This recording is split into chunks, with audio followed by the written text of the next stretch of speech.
Scott Riggs, the pole sitter, giving Ray Evernham the pole for both races tonight.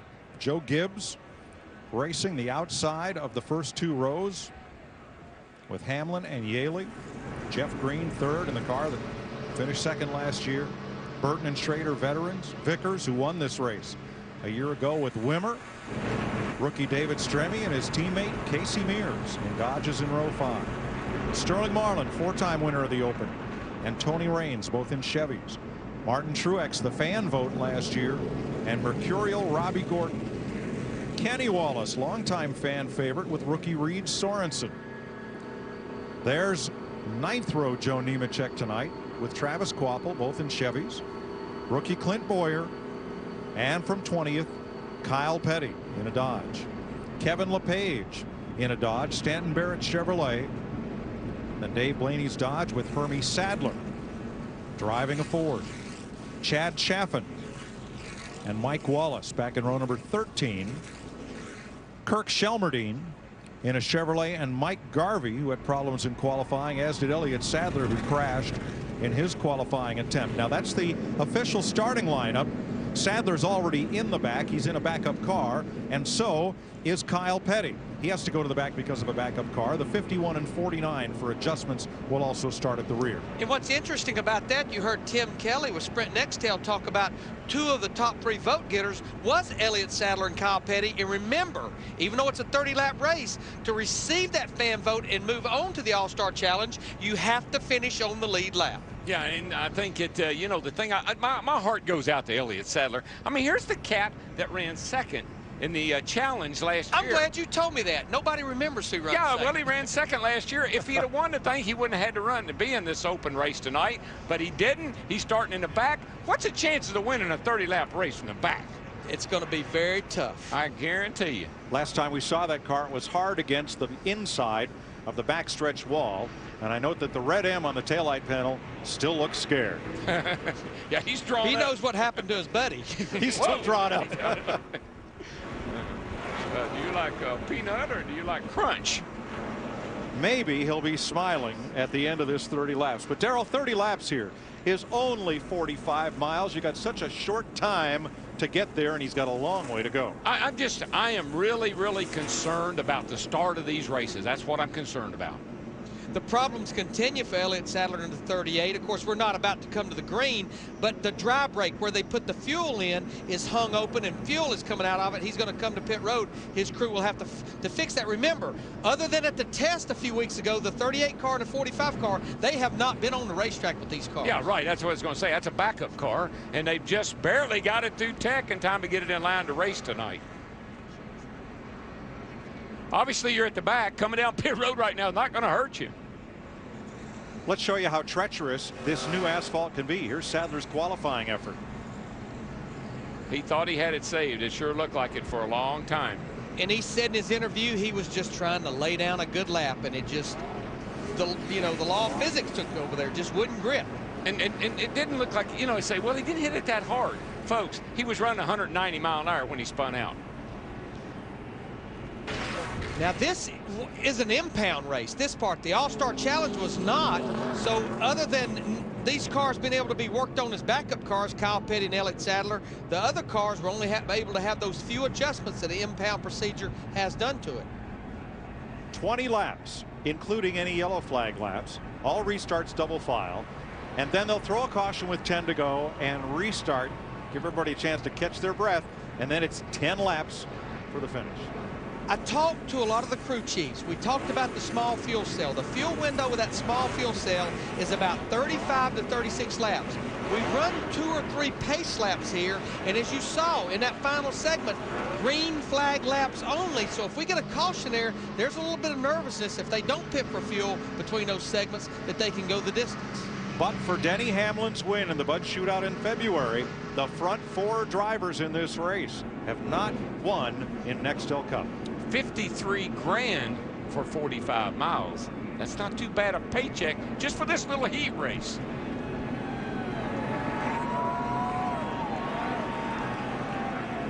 Pace car is off. DW, I have no idea what you got there. You better reach up there and pull those belts tight. One more time, get this party started. boogity, boogity. Let's go racing, boys.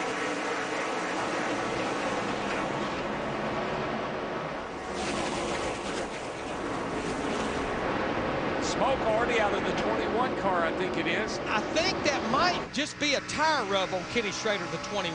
I'm hoping it is. And everybody behind him is too. And someone, Brian Vickers, backing up the inside lane. Well, right here, turn 3 and 4 has been really treacherous. But I'll say this, the truck guys told me that when the sun went down, this track picked up quite a bit of grip. Hamlin leads the first lap. Vickers finds speed. He is okay. But things string out here pretty quickly as a result. Battle for the lead. Riggs wants it. Gets it. See Jeff Green in that 66 car. He's going to take advantage of Denny Hamlin, that 11 car, bobbling down there in 1 and 2 as well. This race owes that 66 car a victory. Regardless of who's driving. Exactly. Yaley on the inside of his teammate Hamlin. Whoa, gets a little loose. Man, I'll say. Drops in line. It's going a whole lot better than I thought it was going to, though, on this green racetrack and these hard tires. And up to 7th. The rambling, gambling man on the move, Robbie Gordon. Boy, is he fun to watch. Started back in 14th. He's picked up half of that distance in just 2 laps in that 7 car. There's his Jim Beam machine. He knows he better go. She's a short race. There's Jeff Burton up on the outside. He was trying that little bit higher line. Don't think. Oh, Casey Mears slams the wall.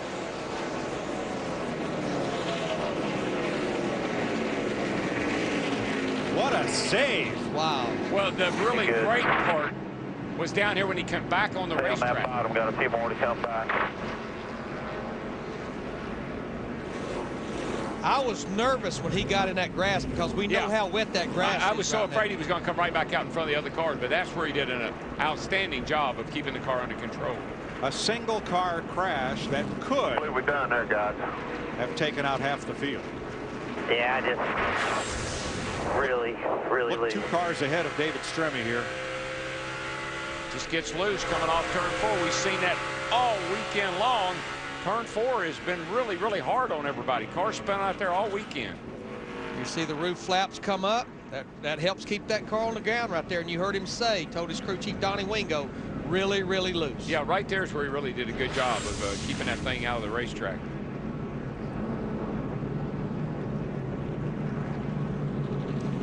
Obviously, no points on the line. You won't see crews really scurrying to get cars like this back in the race. As we mentioned, it's all about winning. Tell you one thing, if I'm a driver, I'm sorry for Casey, but I sure am glad to catch my breath, because those first few laps are just about breathtaking. Denny Hamlin led the first lap as Casey Mears climbs out. Scott Riggs has led from there. Caution laps do count, but restarts will be double fine. The first of what we expect will be a lot of cautions tonight.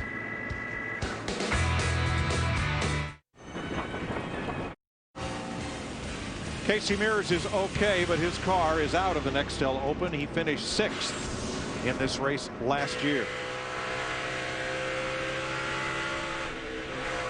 Here comes the straight. Yellow's out.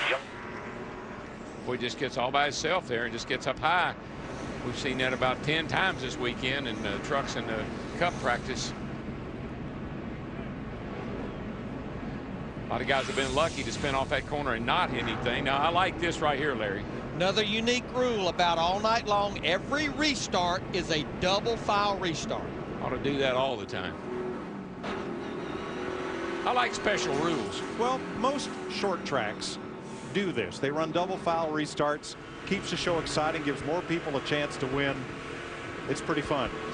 Now we had For the about spectators, eight. We that had is. about 8 cars that pitted there about lap 5 for fuel only. Most significant ones, but Dave Blaney, Clint Boyer, Robbie Gordon. I think now their strategy is definitely they will not pit when we have that caution at lap 20. Robbie Gordon's going to get that pit stop out of the way now. Yes, sir. Done. Pack the stuff up. You don't have to worry about it anymore. Plus, that car doesn't get very good gas So he mileage. will restart 20th. Fox Tracks will show you how they build speed. Elliott Sadler up to 18th. Joe Nemechek at 16th. And here they come. Scott Riggs and Jeff Green on the front row. Watch 15 miles per hour at the start-finish line. Watch for wheel spin on these restarts. That happens almost every time here. 3 wide, turn 1. That was good. And it's Sadler trying to make the move, but he's boxed out of the middle. It was Robbie Gordon, imagine that took him 3 wide on the outside. And he did not change tires. All he did is put fuel in, but remember, he moved from 14th to 7th in 2 laps in that 7 car.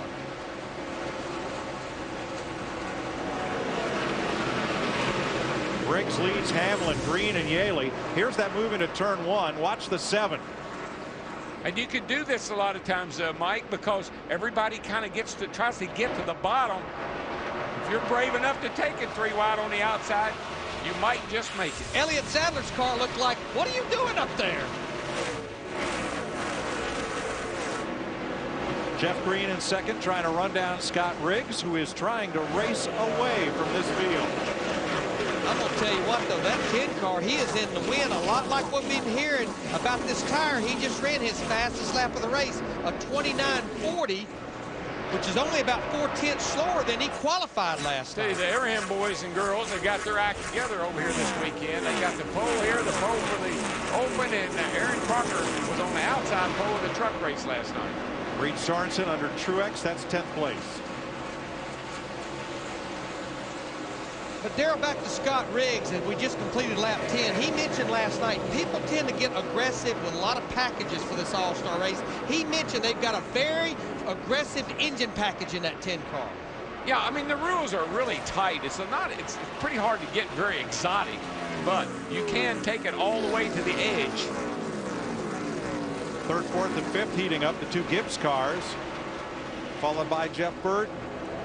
Steve Burns, how about that 2nd place car? And that's Jeff Green in the 66. Mike, when the caution flew, he told his crew chief, Booty Barker, that the front end was chattering a little bit, and he also remarked that there was no rubber on the racetrack. Matt? Now up front, the 10 car, Scott Riggs said under the caution, the car was a little tight, but it was coming to him. Very pleased with how that car is handling. But the 38, Mike Elliott Sadler, pretty loose. He says no rear grip at all. He's hanging on. And Sadler hanging on is back in 17th. I tell you what, I believe that. Whoa! Three abreast. Oh, trouble. Kenny Wallace around at start finish. Everybody gets through without further incident. Caution is out.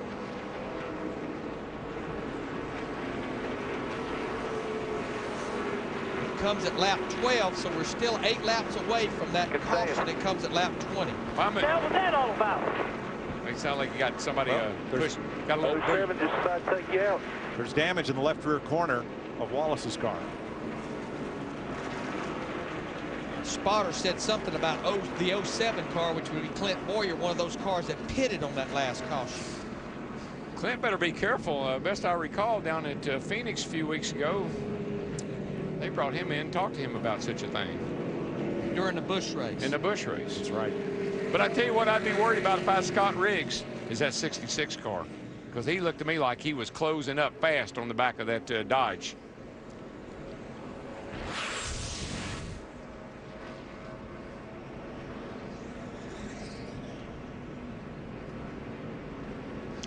No, definitely looked like he got help from the 07 car. Kenny Wallace in the What happens 78. to you? What happens to you off that turn 4 there is if you get a really good run and you can stay in the throttle, you can really close up on the guy in front of you in a hurry. Think back to Kyle Petty and your driver Davey Allison at the time. Davey got a wheel of a run off the corner, got under Kyle. They made contact. Davey wrecked. That happens all the time. We saw it here last year in the Open. In the last lap. Yeah. And Mike Bliss was then driving the 0. That car is now the 66. Same crew chief, Booty Barker, new driver Jeff Green. Wallace pits. He'll get tires after that spin. And Casey Mears, who brought out the first caution, has been released from the care center and is with Dick Berggren. Well, how'd that car get out from under you? It was just loose. You know, I mean, it was. I came on the radio right away and told Donnie the thing is really, really loose. And when I was going around the corner, I only had about half throttle just trying to carry it around, and it still broke loose. So I was just really, really loose. I mean, I can't say anything other than, you know, we just spun out. So I hate it for the Texaco Havoline guys because I felt like it was so loose. My car got so tight in practice. I thought maybe if we could hang on to it for a while, it might tighten up enough and be a pretty good race car as soon as the fuel load burns off and stuff. But that was a short night, way shorter than I wanted to be tonight. I wanted to get a good chance at it. Well, Casey has a lot of company, Mike. I've been listening on the scanner, and a lot of people are saying that they are loose out there on the racetrack. Thanks, Dick. Here's another look at what happened to bring out the first caution flag tonight off turn 4. Straight.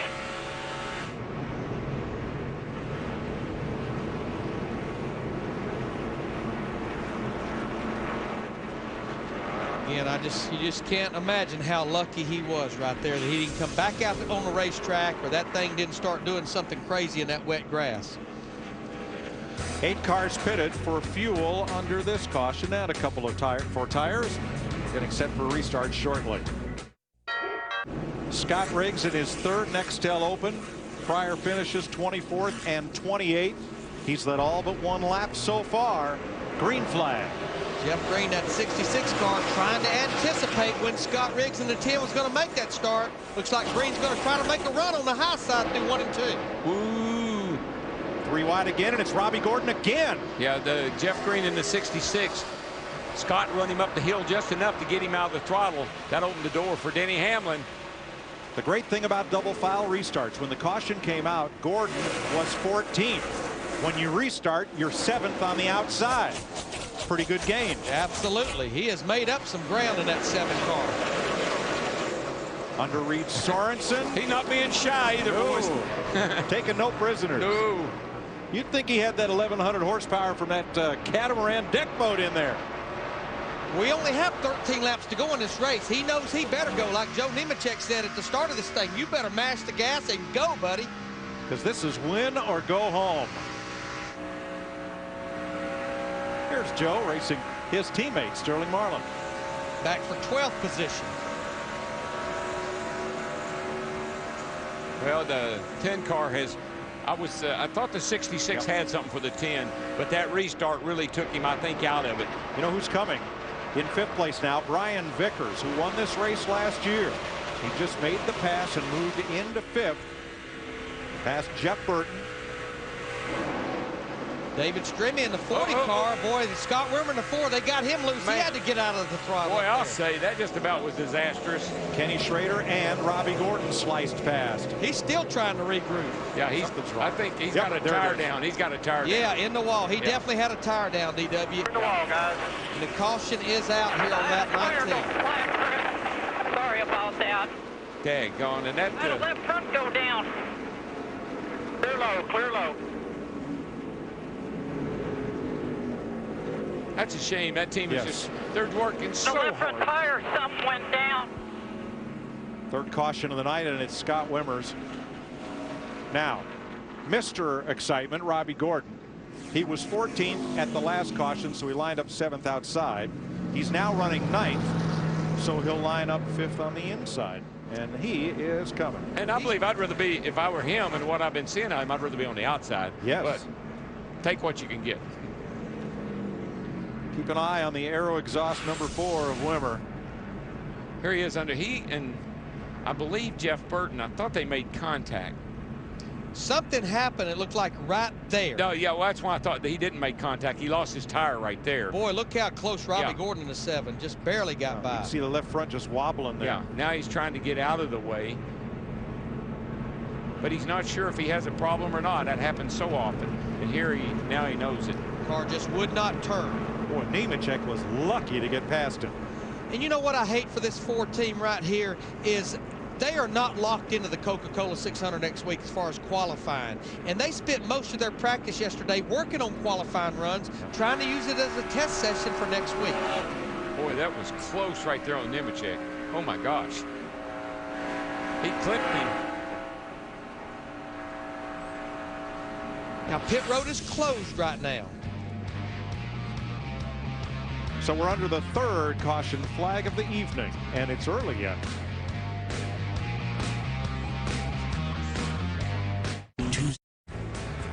Under this caution, 7 cars come to pit road, all toward the back of the field. And now the clock has stopped, let's say, because we've reached the 20-lap point. And from here on, the last 10 laps of this race, only green flag laps count. In a year ago, pit road would have been a very busy place with that soft tire trying to get that grip back. But all of our guys, I'm looking right now at the top 9. every one of them, except for about one driver, run their fastest lap of the race about 1 or 2 laps ago. Now, let me just say this. If we should, green flag laps count. We had a couple of wrecks here, and right near, you know, these guys had to ride around a while. Now fuel might become an issue. But remember, they had 7 caution laps that buys them a little extra in that first 20 laps. Yeah, it's not out of the realm of reality that fuel could become an issue here with some circumstances. Steve Burns. With Scott Wimmer just out of his race car in the garage. And Scott, we heard you say on the radio that you had a tire going down. Do you know what caused that? No, I don't. I think it was a tire. I might have broke something in the suspension. Goodyear's brought a real good tire here. And this track's awesome. We're going to see some really good 2-wide racing, but I feel bad for the guys. This is a real good race car. I tore up the car we're going to bring back for the 600, but we got more bullets in the shop. Hopefully we'll have a good one for that. Thank you, Scott. Thank you. Third caution flag tonight. In the last 3 runnings of the Nextel Open, no more than 2 yellow flags. Now, here's what I think. That 66 car was on out there where the 11 was last restart. The 10 ran the 66 up the hill, and the 11 got up there behind the 10. I believe that 66 car has got something for that 10 car. But, Darrell, I think if it's going to happen, it better happen quick on that 10 car, because we've watched him twice get out there and get a pretty good lead. Exactly. But I think that 66 is going to be knowing that same thing that me and you know, Larry. He's already went to school a little bit, right? Jeff Green. Do you get lane choice on these restarts? Possibly. Maybe, since there's Robbie Gordon up in the outside of the 5th row, not the inside. That's interesting. That's, like you said, Darrell, that's where he'd want to be. Yeah, I think if I were he, I'd rather be there, but I don't think you get that choice. Maybe the front row would. No, that's the pole man. No, you don't get choices. Oh, well. You start where you're supposed to. Hey, it'll be fun to watch. He took a choice. And that's the whole point of this. It's all fun right, to boys, watch. 10 to go. 10 green flag laps to go. 2 drivers to transfer. The fan vote and the winner. Here we go. 10 gets a pretty good jump. There's a hole there for the 11 to get in, and he got in it. But here comes Jeff Green in that 66 car. He's not going to let him get in that hole. And Robbie Gordon takes him 3 wide again. Again on the outside, and he makes the pass. Again. But he knows he better go. 9.5 laps to go in this race. I tell you one thing, that 10 car isn't liking anything for straightaway speed.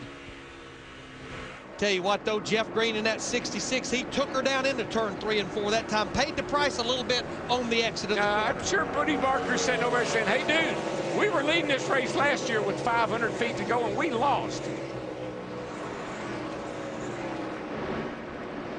Gordon. Whoa, Robbie drove it in way too hard that time and lost a bunch of time going up the hill. And losing positions. Well, he was trying to clear Reed Sorensen. Here he comes back. Couldn't.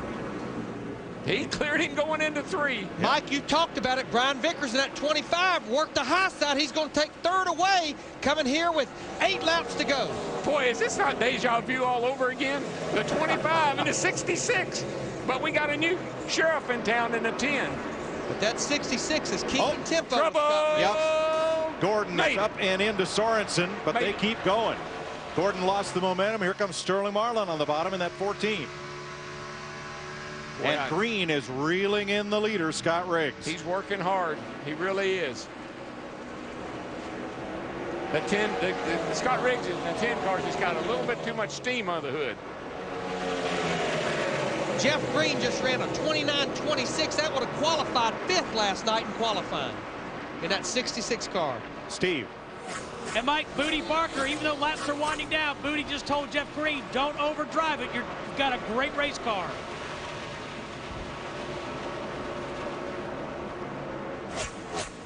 He's got a great race car, and I think maybe he could really been given enough time, but time is not on his side.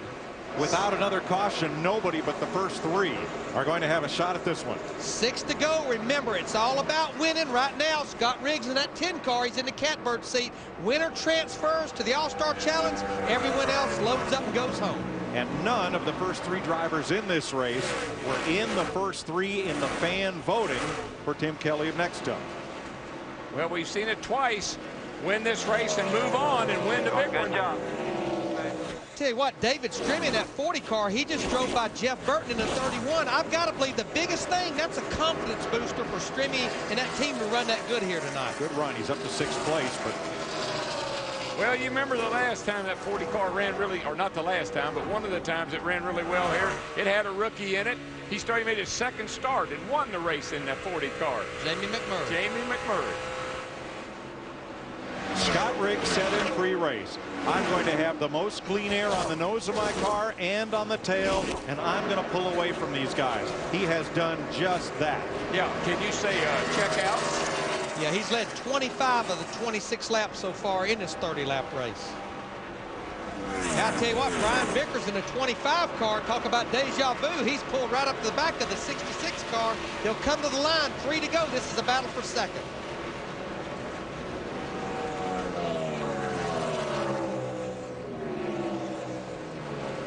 Right now, I'm just watching my fuel pressure gauge. I know I got plenty of fuel, but you got a new fuel cell back there. I've seen those 13.5-gallon fuel cells not be exactly that big.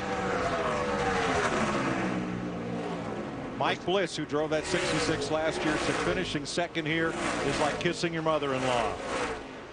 It's just not the same as getting the checkered flag and moving up to the Nextel Challenge. Earl DLP Camarama, 2 to go. I like that shot. Scott Riggs drove his Chevrolet here last year for MBV Motorsports. Coming from the white flag. Moved over to Ray Evernham's Dodge team, brought the Valvoline deal with him, and he looks headed for victory lane. And I tell you what, for a team that started the year off by missing the Daytona 500, they have come to life. White flag. If he can make it one more lap, that'll give Ray Evernham 3 cars in the All-Star Challenge. Jeff Green got a little distance on Vickers in turn 1 down for here. second. It's raining down here on the spotter stand. It's raining. You're clear by 20. Oh boy. Raining and clear by 20. Easier through there. Scott Riggs is going to make his first trip to the Nextel All-Star Challenge. Riggs wins the Nextel Open. Cha-ching, 53,000. Thank you very much. Jeff Green second, Ryan Vickers third. Teammates Denny Hamlin, J.J. Yaley round out the top 5. And Robbie Gordon, who took so many chances on the outside and was a delight to watch, comes home in 9th place. The top 8 cars ran the entire race without pitting. See, one thing, as I said in the show there, that 10 car was not hurting for horsepower. That thing was a rocket down the straightaway. Little science project, maybe. I think there was something going on there. And among the disappointed who have to look to next week, fellows like Schrader 10th, Nemechek 11th, Elliott Sadler 12th, Boyer 13th, Sorensen 14th. Easy there, Scott. You got 90 more, buddy. Yeah, you better watch out here, dude. You got to race that bad boy. Yeah, it was just a baby burnout. But you know what? That's a good win for him, regardless of what happens in the All-Star Challenge. Checkers, no wreckers. Scott Riggs wins. The cars stop. The vortex theory's out the window, and the rain is falling. We'll be back.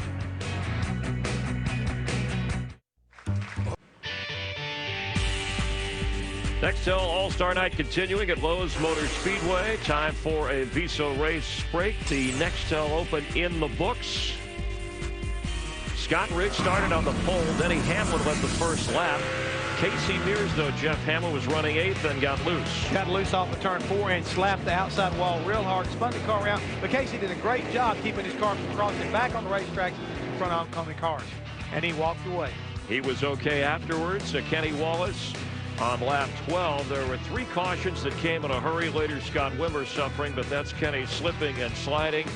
And Scott Riggs led all but 1 lap in his 3rd Nextel Open as he advances forward in the Nextel All-Star Challenge. And now we await which driver goes in on the fan vote.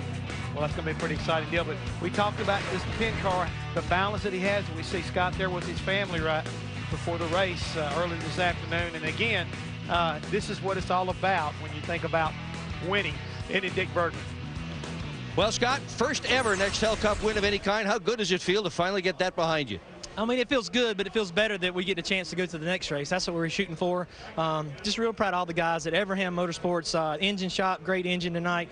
All the guys in this Valvoline Stanley Tools Dodge we've been making marks and getting better. Not a lot of notice yet because we're still a new team and making mistakes here and there, but we're getting better. And this is good for us. It's a good night to come out and make a sprint race out of it. Pretty much just make qualifying laps for 30 laps straight. And just proud of how good the car was off the bat. And we didn't do anything to mess it up. And we're going to make it a little better for the next race. What are you going to do to it to make it better? We're going to make some adjustments, approved adjustments. That's all. All right, sounds good. Congratulations to you. All right, the 35-year-old from just outside Durham, North Carolina, and Scott Riggs advances. You touched on it with Casey Kane already on the pole, the Evernham Dodge. So obviously him and Scott will talk a little bit more. It'll be interesting to see what happens in the next segment. Well, just remember one thing. Ray Evernham has had a lot of success at this racetrack, and he knows how to approach it, and I think it'll help both of these teams before this night's over. And we still have, again, the driver that'll go in on the fan vote. This has been a Visa race break. No matter what it takes, life takes Visa. We had a little bit of a delay because of rain. There are some sprinkles in the area, but we hope to continue. Meet the drivers and their crews here at Lowe's Motor Speedway.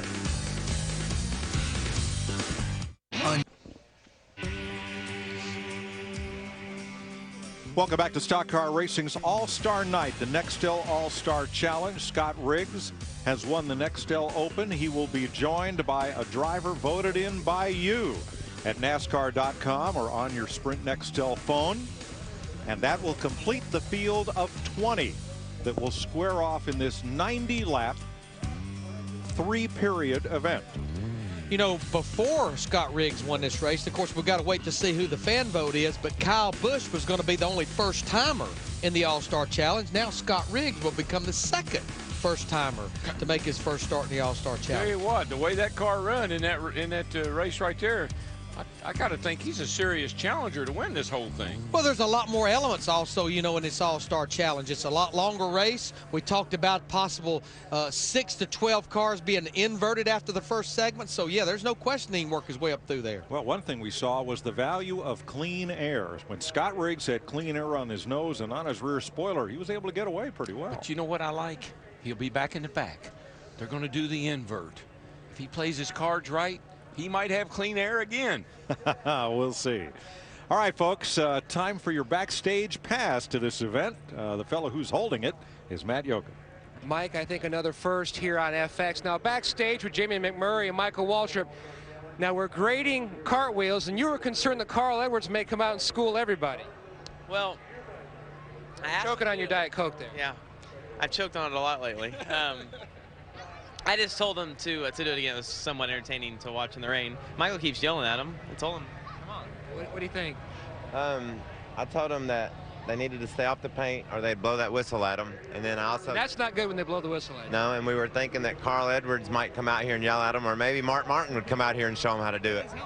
Yeah, exactly. You know about a lot of special moments here back in 1996. That was a huge night for you. It was great because I went to drive for the Wood Brothers that year, and they fully expected me to win for them and to come here. I think we were top 5 in the points at that point during the season, and then won the All-Star race that night. It was a great feeling, and just seeing Eddie and Lynn and Leonard and Glenn and the whole family smile after that race and knowing they won a big event, and I was real proud that I was able to be a part of it with them. This event was always huge for T. Wayne Roberts and the late T. Wayne, and Nextel has really thrown their arms around this and made it bigger and better every year. Well, every time I look at a racetrack or an event and see all the black and yellow around, I'm so thankful for T. Wayne. He's the reason why Nextel was able to step in and take it to the level it is now. T. Wayne knew a little bit about promoting the series and selling his brand, and he had a passion for the sport, so he carried that passion through to what his job was, and so it raised this deal way up. We wouldn't be where we are today if it weren't for he and his team building it to where they left off and Nextel took over, and Tom and all the guys at Nextel. I'm just so thankful that they're a part of our series today. Okay, I think your contestants, they want you to get back to watch their cartwheel, so I'll let you get back to your judging, okay? Okay. Go Napa, Chevy, Dodge, Ford, Toyota. Oh, heck, I don't know what it is. You got it basically all covered there somewhere. T. Wayne Robertson was the head of sports marketing for R.J. Reynolds, and we lost him in a boating accident some years ago. But yes, his stamp will always be on stock car racing's all-star night. Drivers getting ready for introductions. Drivers getting a little damp. We'll be back with more of the NASCAR Nextel All-Star Challenge on FX. In his 7th All-Star appearance, Jeremy Mayfield.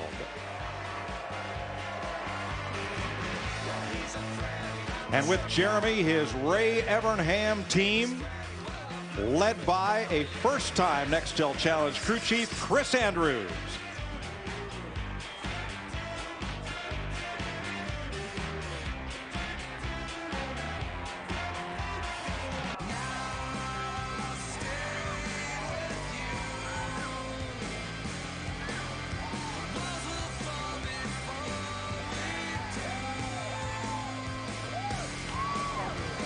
Starting 17th, the first rookie to win the All-Star Challenge. It happened in 2000 for the driver of the Budweiser Chevy, Dale Earnhardt Jr.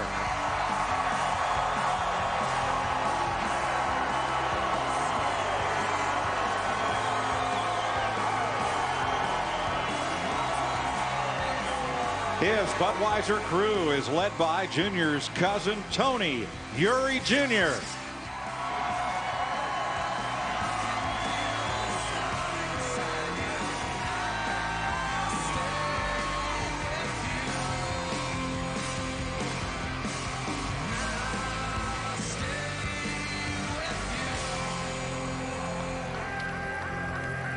Starting 16th, the 1998 and 2005 Challenge winner making his 17th start. He's in the AAA Ford Fusion, Mark Martin.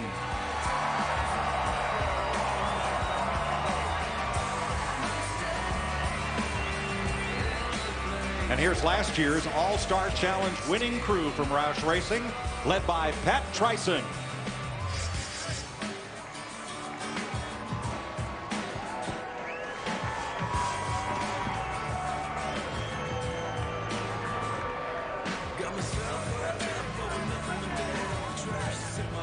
Starting 15th in his 2nd All-Star event. He won here in his 2nd Cup start in 2002. Driving the Irwin Industrial Tools Ford, Jamie Mcmurray.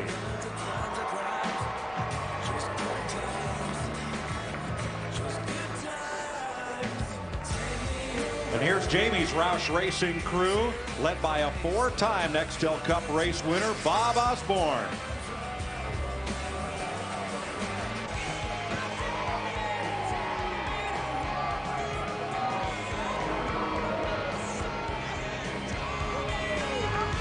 Starting 14th, the first driver to win the challenge by advancing from the open. He did it in 1996.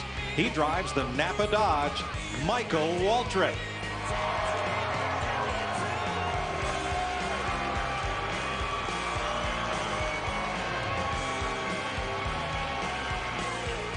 And here's the number 55 Bill Davis Racing crew, led by new crew chief Joe Shear Jr.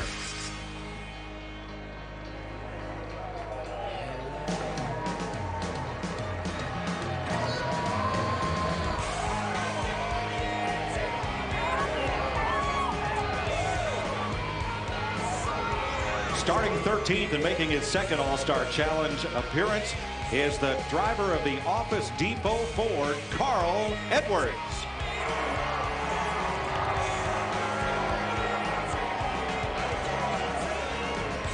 And here's Carl's Roush Racing crew, led by recently appointed crew chief Wally Brown.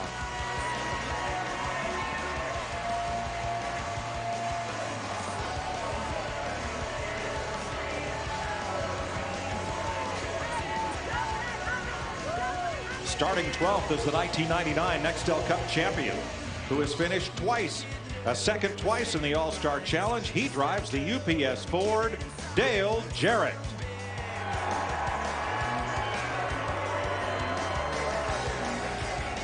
And here's Dale's Robert Yates Racing crew, led by interim crew chief Jason Burdett.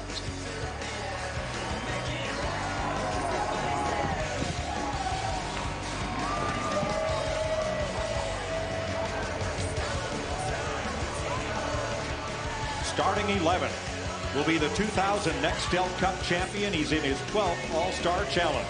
Driving the Go-Gurt Dodge for Richard Petty, here's Bobby Labonte.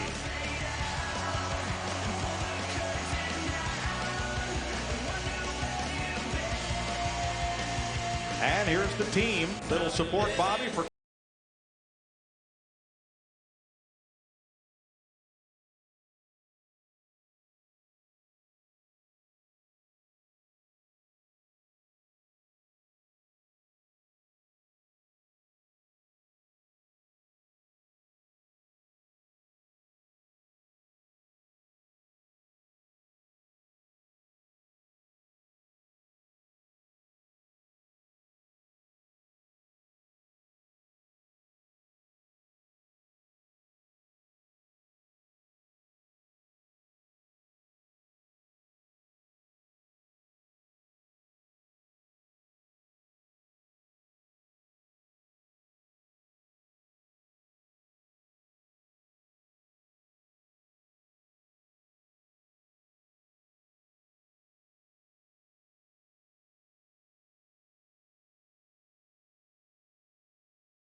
Kevin Harvick.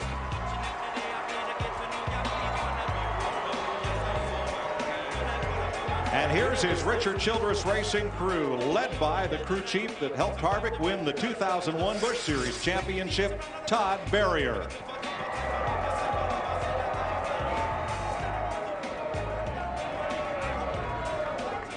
Starting 8th in his 8th straight All-Star Challenge, two-time and defending Nextel Cup champion, driving the Home Depot Chevrolet, Tony Stewart.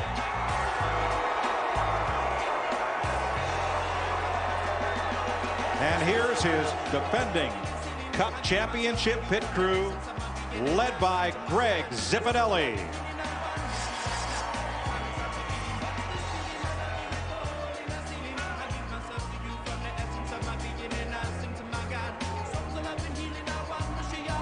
Starting 7th, the 2003 Nextel Cup champion and winner of the 2004 All-Star Challenge. In the DeWalt Power Tools Ford, Matt Kenseth.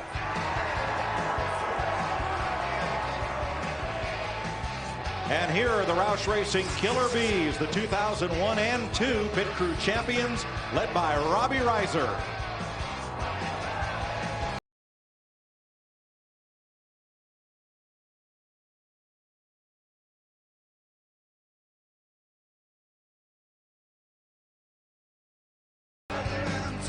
Starting 6th, the National Guard Charter Ford. In his 3rd challenge, last week's winner at Darlington, number 16, Greg Biffle.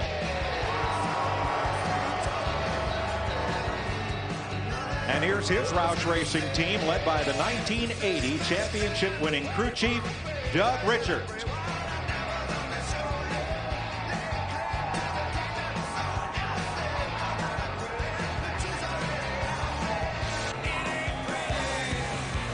Starting 5th and driving the Alltel Dodge, winner of the challenge in his first appearance in his rookie year 2002, Ryan Newman.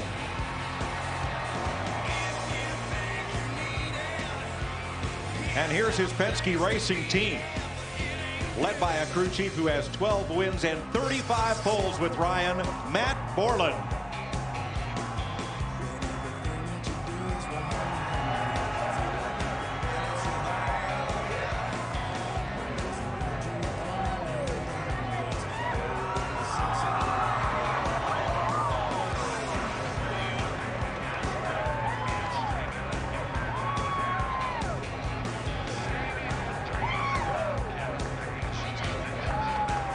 Starting 4th, 3-time All-Star Challenge winner in the DuPont Chevrolet, Jeff Gordon.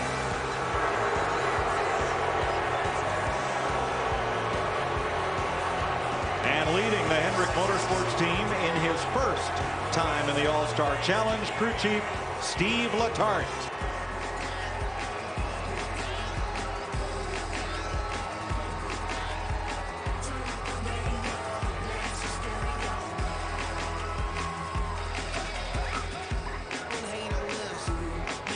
starting third and competing in his 5th All-Star Challenge, runner-up in 2003. Now he drives the Miller Lite Dodge, Kurt Busch.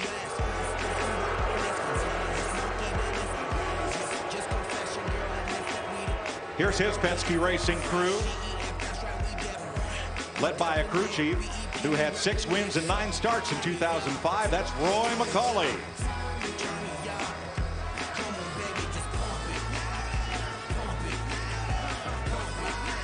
Let's move to the front row. Starting second, the 2003 Challenge winner. In his 5th straight All-Star Challenge, he drives the Lowe's Chevrolet, Jimmy Johnson.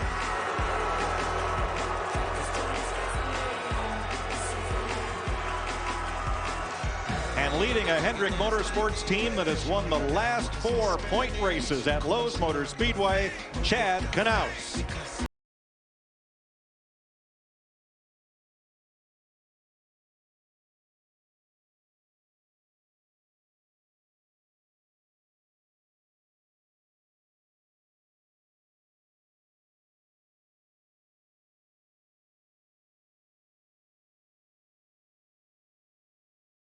Kane.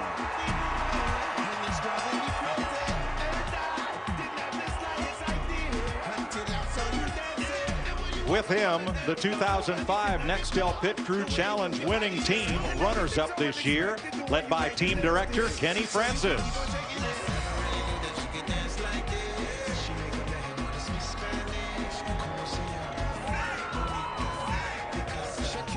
From the front row, let's move to the back row.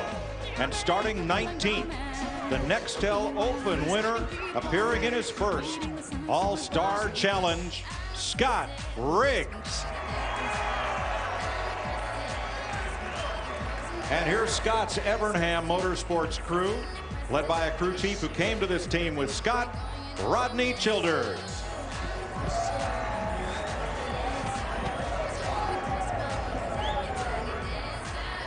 And finally, in the 20th position, who did you vote into the Nextel All-Star Challenge? This will be his 11th start in this event. He's not been in it since 1999. He finished 2nd in 1992. Would you welcome your choice, Kyle Petty?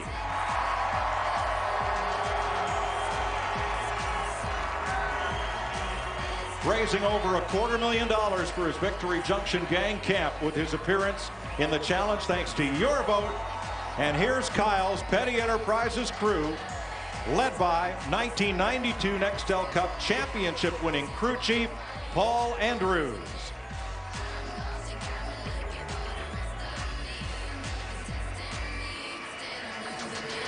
And let's take a moment to welcome the band, the #1 album in the country, in the world, Stadium Arcadium, Warner Brothers recording artists, the Red Hot Chili Peppers. Come on out, give a round of applause.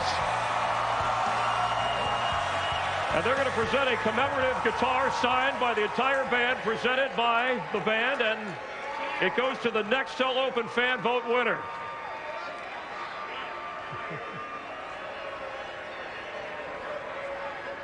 Got the pose?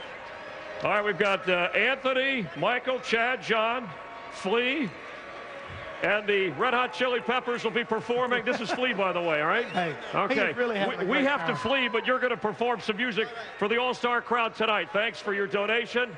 Stick around. You're watching NASCAR on FX. We're getting ready to go racing.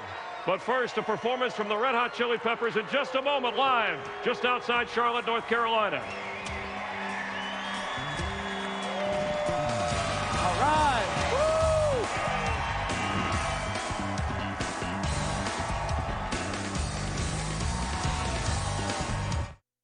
What's it going to take to win tonight? Well, you know, I think we learned a little bit from watching the Open. Obviously, track position is really important.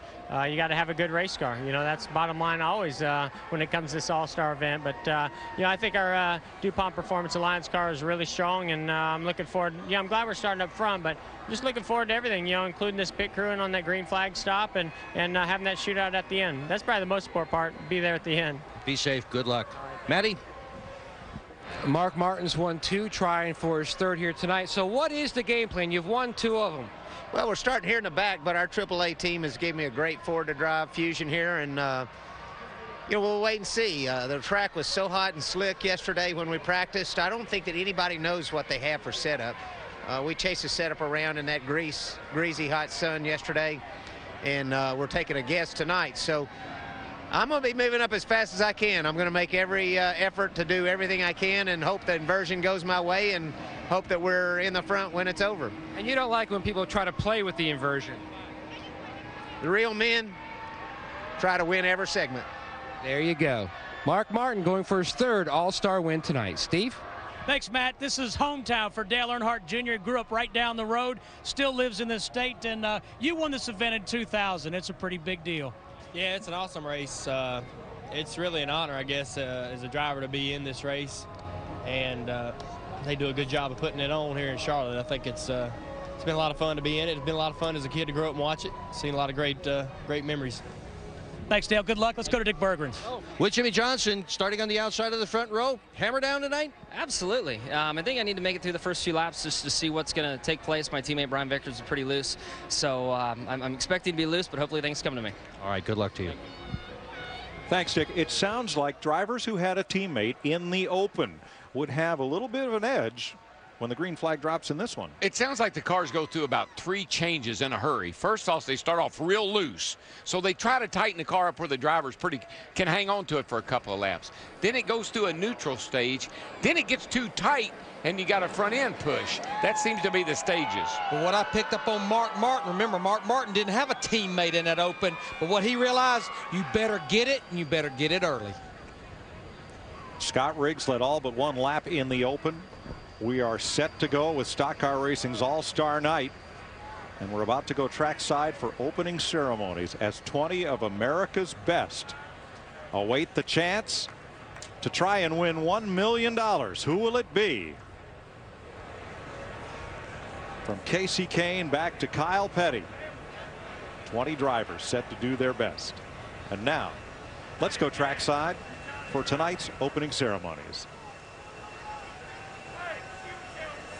Ladies and gentlemen, we now ask you to please rise and remove your hats as the U.S. Naval Weapons Station's Color Guard, Charleston, South Carolina, presents our nation's colors. Please remain standing as Pat Monahan of Train performs our national anthem. Oh, say, can you see by the dawn's early light what so proudly we hailed at the twilight's last gleaming, whose broad stripes and bright stars through the perilous fight o'er the ramparts we watched were so gallantly streaming, and the rocket's red glare, the bombs bursting in air, gave proof through the night that our flag was still there. Oh, say does that star-spangled banner yet wave o'er the land of the free,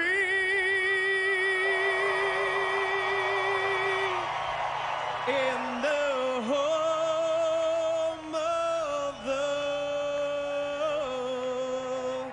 brave. Ladies and gentlemen, Pat Monahan of Train with our national anthem. A patriotic send-off for 20 drivers, set to see who is the brightest of all stars and who goes home with $1 million.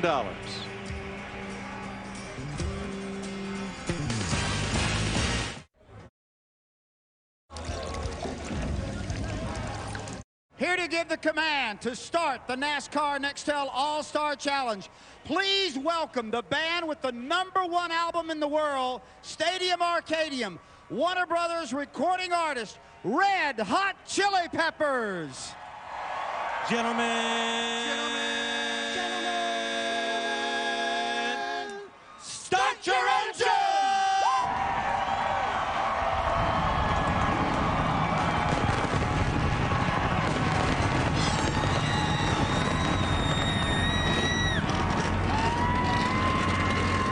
Now that was cool. You need to mark that one right there. That was way cool. 4-part harmony. That's all-star. Have you ever? No, I've never.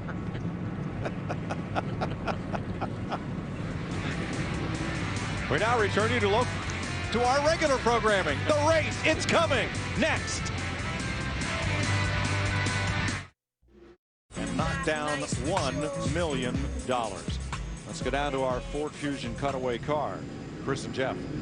And Mike, a different format, segments of 40, 30, and 20 to complete the race. Jeff will probably see most changes after 40. And what changes are allowed in this format? Well, it's a normal you can do on a normal pit stop, Chris. You can make an adjustment to your track bar. In this case, both sides, because you'll have a few minutes to do that. You can take spring rubbers in and out, but you can't change the spring.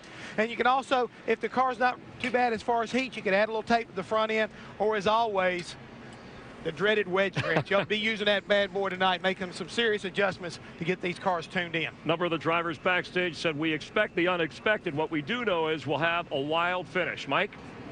Thanks, Chris. Once again, let's recap the Sprint Nextel starting lineup for this race with Casey Kane and Jimmy Johnson on the front row. And as you look at that, we'll drop down to pit road and Steve Burns. Mike, Lowe's Motor Speedway has been Jimmy Johnson's house. He's won the last 4 points races, 5 of the last 6, led nearly 900 laps. He has an all-star win here. He's starting on the front row, but we had new pavement here. We have tires with a harder compound, and Jimmy Johnson says he just doesn't know if he has the same mastery, the same feel on this racetrack that he has had for the last events here at this 1.5-mile track. Matt? Steve, back in 1999, Tony Stewart won the Winston Open at that time, then transferred into the Big Money Show, finishing second. Now, that's been his best finish in NASCAR's All-Star event, and he knows all about performing when it's All-Star time. And the shootout for pole winners, he's won that twice, but he's never won this event. He'd love to add that to his racing resume, but if you look at his stats, the one thing that stands out is survival or not surviving, because he's crashed in 3 of the 7 events that he's competed in. So he told me tonight the biggest thing is survive and then go for the big money. That's the game plan for tonight. To Dick Berggren. I just talked to several of the crew chiefs whose cars are starting up front, and they said, after watching the Nextel Open tonight, the old strategy, the old playbook is out. You're not liable to see somebody come in toward the end of the race, fire 4 fresh tires on it, and try to pass everybody and go up to the front. Hammer down, wide open, all night long. That's the strategy for tonight, and isn't that just the way it ought to be on a Saturday night at the stock car races, Mike? That's the way this sport was built. Saturday night, short track, go for broke racing, and there's still a lot of it to be seen around the country. And here's segment 1. 40 laps, including cautions, mandatory 4-tire green flag stop within specified laps, all restarts double file. We like that. And the leader at the end of this segment gets $75,000, but most importantly, they're going to invert part of the field. Yeah, at least 6, maybe up to 12. So the guys in the back, they may want to stay in the back. But $75,000 just to win this little 40-lap race. Yeah, 50 per second. How about our FedEx racetracks, Larry? Well, it's all-star race. It's about all the stars on every race team. I think every person on these teams are going to play a role in this. You talked about it, that solid green flag pit stop there. 4 tires in segment 1, no mistakes, especially by the driver. Last year, a lot of drivers got burned speeding on that pit stop. Segment 2, get all you can get, but remember, you've got to finish that segment if you want to move into that final 20 laps. Don't use your stuff up there. And there it is. You get that final pit stop there with 20 to go. You better make the right decision, whether it's fuel, tires, or whatever adjustments. For more information, including DW's hotspots, log on to foxsports.com, keyword FedEx.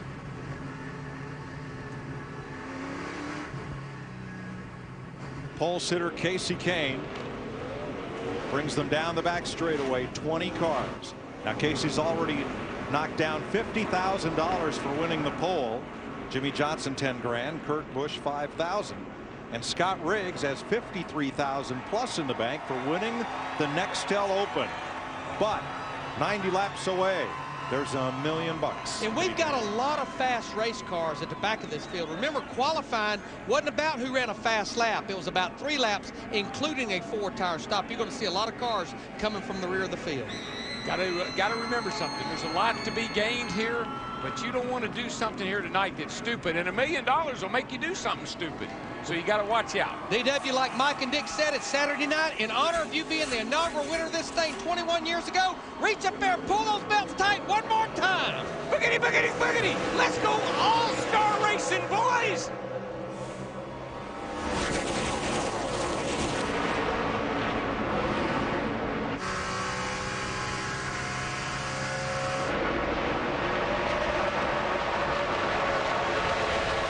Jeff Gordon skittered out of turn 2, lost a bit of momentum, and he's under attack. Biffle, Stewart, and Kenseth after him.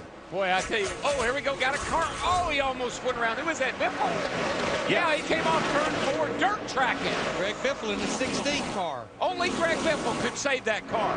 That thing was gone, baby. They started stacking up behind him when that happened. And that allowed the front 4 to break away. You got to see this again. This is my gosh, it's a great save.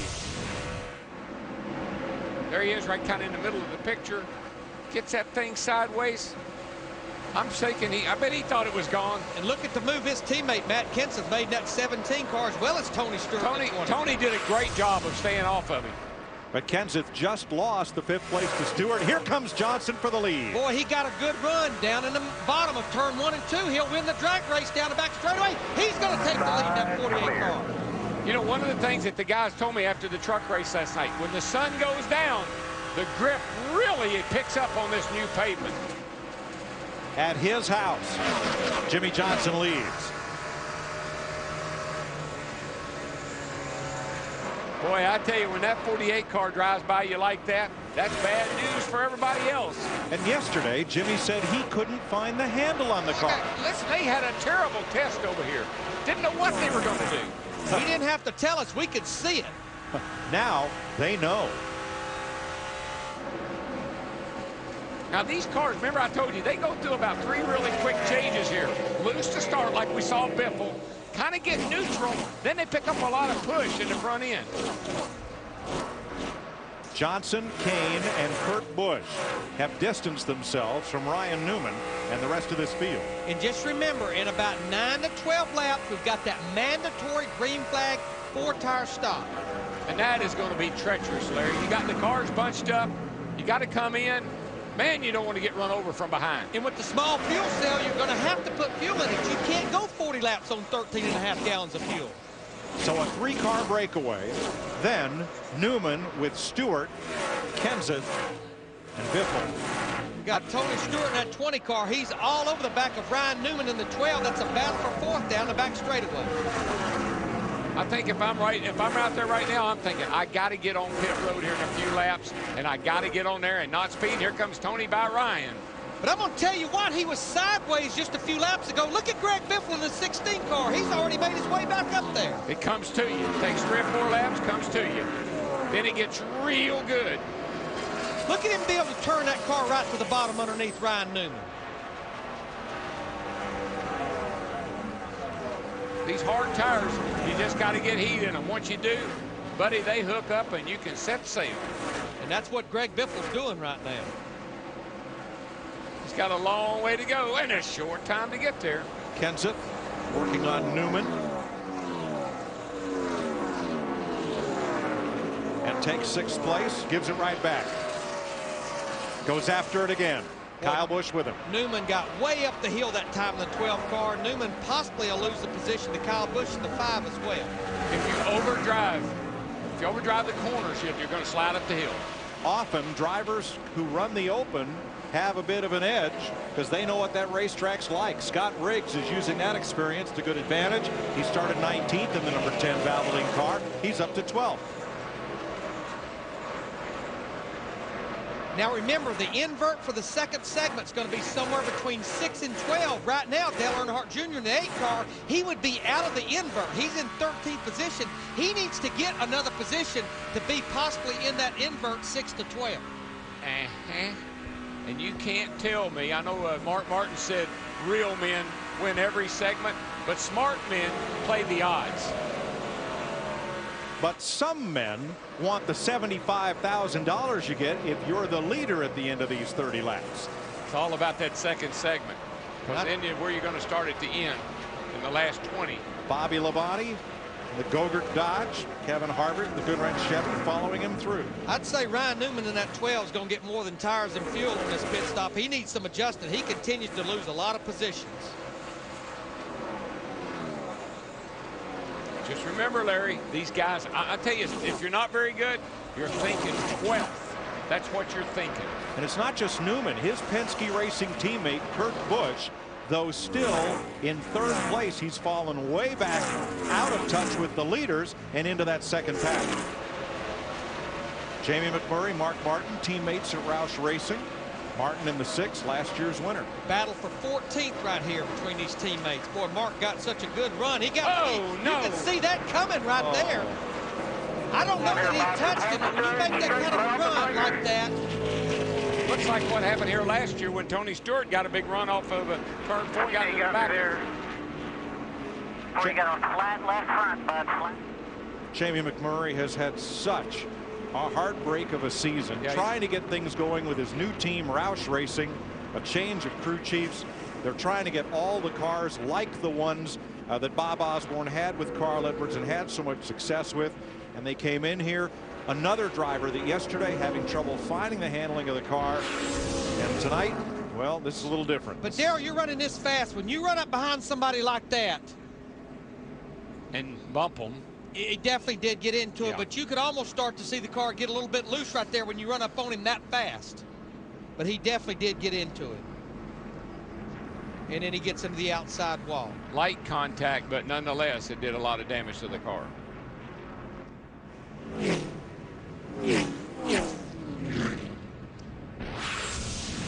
So the Irwin Tools Ford comes to pit road. It's the only car on pit road. And once again, it's turn 4. Calamity Corner. Now remember, the pit stop we've been talking about, it has to be under green. It cannot happen under a caution. So we're going to have to get back started under green before that pit stop can happen for 4 tires and fuel. Drop the green and I'm coming in next time back.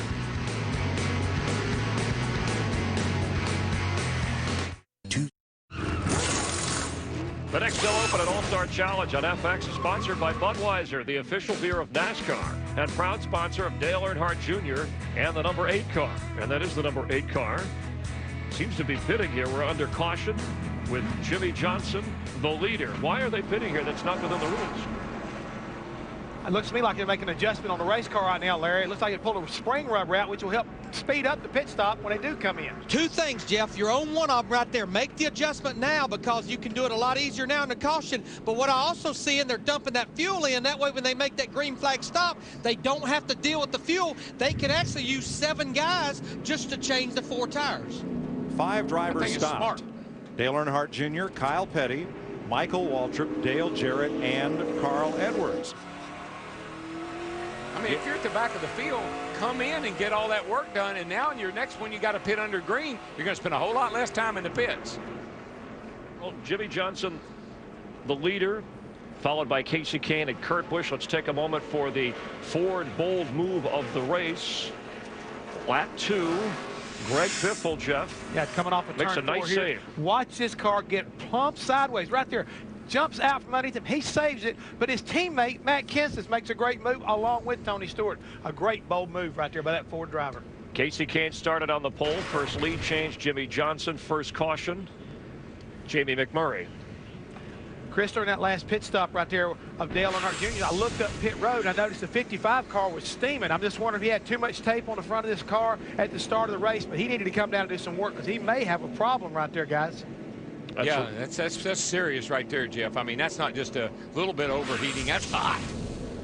Jeff, they definitely have a lot of tape on the nose of that race car, and he's been back in traffic this entire race. Yeah, well, they took some of it off when he came in. So that's good. and Michael had fallen to 20th. Talked about that tape thing at that time. So we're getting set for the restart. Double file restart. Your leaders, Jimmy Johnson. Johnson led at the end of the first segment last year, went on to finish 5th. Now they have to take the green flag on the racetrack, and then they have 3 laps to make that 4-tire green flag pit stop. Every car out there has to do it. Now I'd come to to take the green this time. I'm coming next time by. But the problem is, look at all these cars wadded up here. Trying to get on pit road in the middle of all this could be big, boys. Every driver has a separation of 1 pit to the next car in the race, so nobody should get blocked in coming or going. Yeah, I'm just worried about getting on pit road right now with this cluster we got here. And you have to be down to 45 miles per hour. Last year we saw so many drivers busted on the pit road speed, either coming in or leaving. And a couple of last night in qualifying. Our DLP Camerama showing you the restart. Nice shot.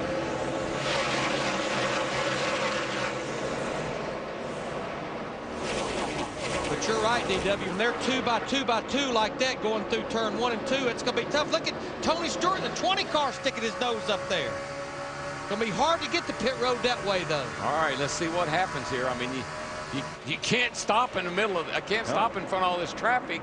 You've got 3 laps to get us sorted out. Here comes Jimmy Johnson. Kurt Busch almost run over him. Here they go. Yeah, that had to happen. All about the pit stop right here. That had to happen. No caution yet as Riggs gets right way around and gets going. No caution flag. 2 cars pitted. Jimmy Johnson, the 48, Matt Kensington, the 17. Now these other cars, they have 2 laps to get on pit road. Steve. You see the 17 on pit road and the 9 on the racetrack. The 48 of Jimmy Johnson on pit road. No changes. The 17 is away. Jimmy Johnson said the car is a little bit free, but obviously I like it a lot. And here come 8 more onto pit road, and what a tough break for Scott Riggs. He's cut down a right front tire and he's limping toward the pits.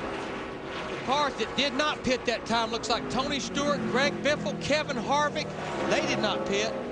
Dale Jr. stays out. So they'll have to come this time, and Scott Riggs is going to be right in the entrance of pit road.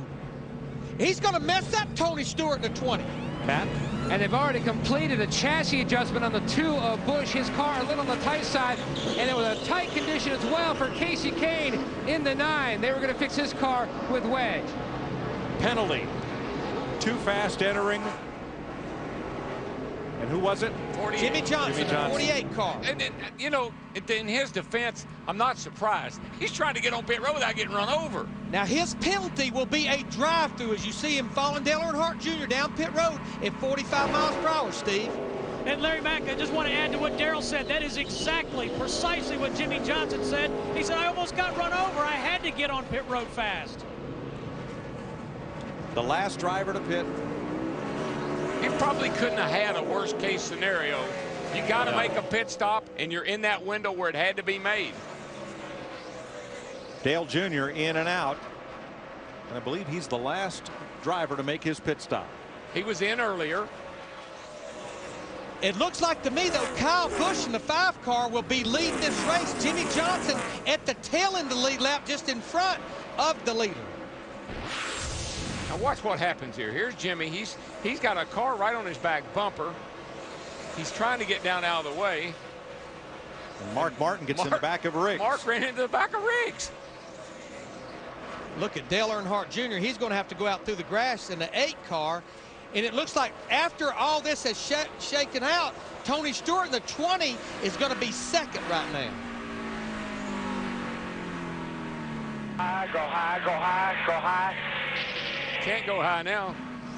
Can't go high now. I'm committed. No yellow, no yellow. When you're already committed to the bottom, you can't just turn it back to the right.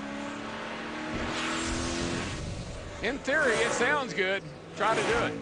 There's the leader right there, Kyle Busch. And Mike, we've been talking for the last month. What a great job Alan Gustafson and this pit crew's been doing on pit road. And they get Kyle Busch off first during those green flag stops with no mistake. But I think the difference with Tony Stewart back in second was he couldn't get on pit road because of Scott Riggs in the 10 being there. I don't think Kyle Busch's car is all that great either. He just come off turn 4 sideways. Well, he ran a 30.01. Tony Stewart just ran a 29.66. Yeah, the car is really, really loose, and Tony is visibly closing the gap. Kyle Busch and Scott Riggs are the only first-timers in the All-Star race this year. And as noted, not too far behind Tony in the 20 comes Biffle in the 16, and he's coming in a hurry. With his teammate, Matt Kenseth, in the 17. With a friend. And a teammate. So all 20 drivers still on the lead lap, except Scott Riggs, who cut down a tire after going around off the bumper of Mark Martin. Yeah, Darrell, at this rate, Tony Stewart will catch Kyle Busch probably in about a lap and a half. He's beating him a half a second a lap right now. Yeah, he's really beating him off the corner. Oh, there's a car high and turn. Kurt Busch. Yeah, there you go. Jeff Gordon got underneath him to make the pass. Forced him up. Yep. Oh, Carl Edwards almost lost it coming off turn 4 as he and Bobby Labonte were side by side. Turn 4 is just, wow. It's just a handful off of turn 4. And we used to blame it on the humpy bumps. We always thought turn 4, they made it that way. And I mean, this joint's been resurfaced and it's still a handful. Now let's update you on Jimmy Johnson, the 48 car, the pit road speeding penalty. He is pulling away from our leaders. He needs to go 50 more laps. Remember, we'll get a caution. He'll be just fine.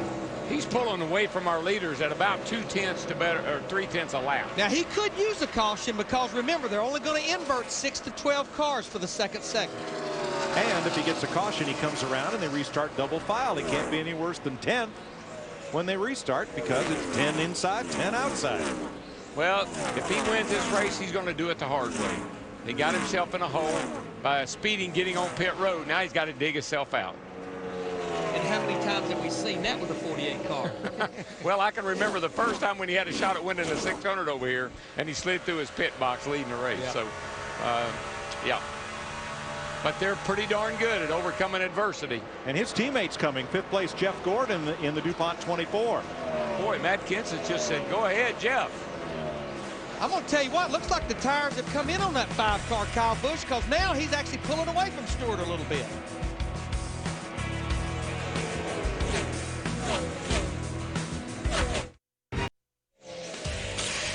The Nextel All-Star Challenge on FX is sponsored by Visa. Go on, live life. And remember, no matter what it takes, life takes Visa.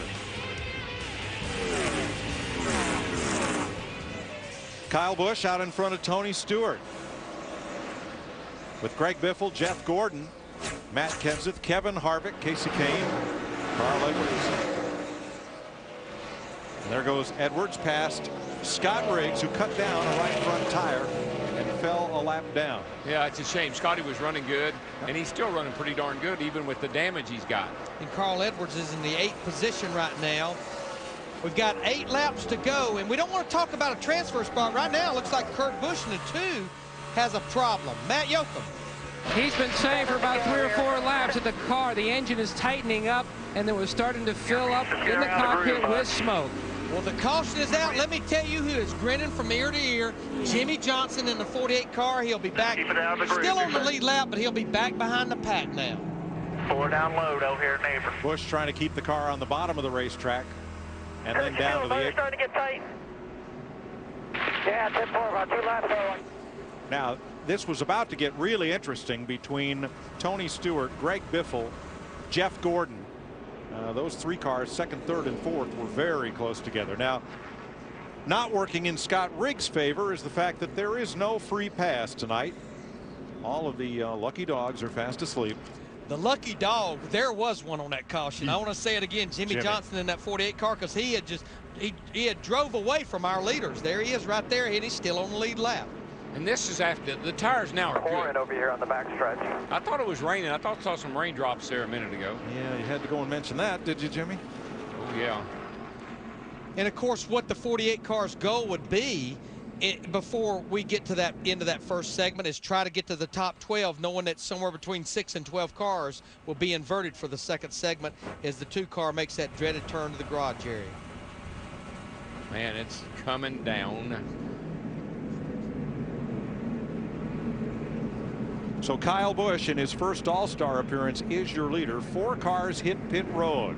Waltrip, Earnhardt, Mayfield, and Johnson. All cars that were well out of the top 12. Pit road is open. What are they stopping for? Wipers? Defroster? The 19 car is under the hood. We're seeing a tire change on the 55 car as well as the 8 car. I think they're just trying to get work done, Mike. Get more done now, and then that's just less you got to do when you get to the break. Still under caution. NASCAR saying that they still have enough heat in the asphalt to race as a bit of rain comes down.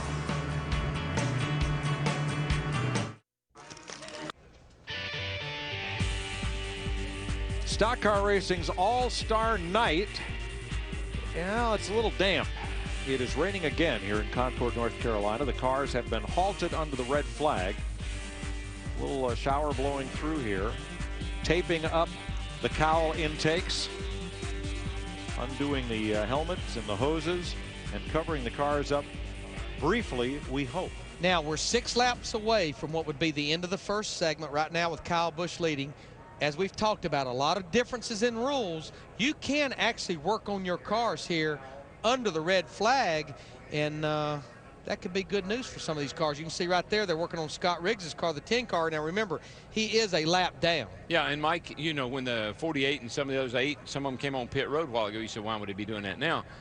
I believe they're trying to get a set of tires on the car, run them 4 or 5 laps, get some heat in those tires. We've heard every driver complain about being loose on when they change tires. Now they got a set of tires, only got 3 or 4 laps on them, tighten the car up, be good to go. Well, Steve, you saw how bad Kyle Busch was when they changed their tires, so I bet he would maybe agree with that strategy.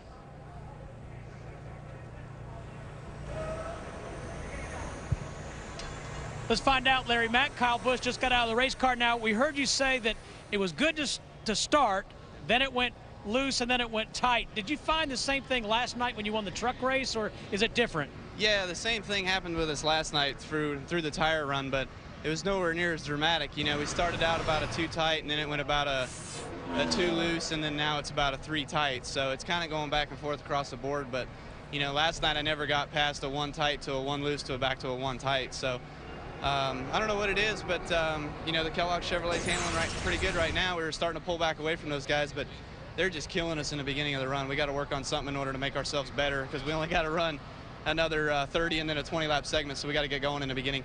I was watching the truck race last night on Speed. Could you explain the significance of Rowdy Busch on the door frame? Yeah, the significance of that was all about the number 51. You know, our primary truck is number 15 with Kyle Kristoloff and Ditech.com over there. So they wanted to come out with a second truck for myself to run a couple races again this year, and, you know, we just reversed the numbers 51. And I told corporate image Frank Bolter over there that we needed to make some Rowdy Burns a look-alike there. So we put the 51 on it just like it, and, you know, the red stripe down the side, and put Rowdy Busch on the roof just as a little play.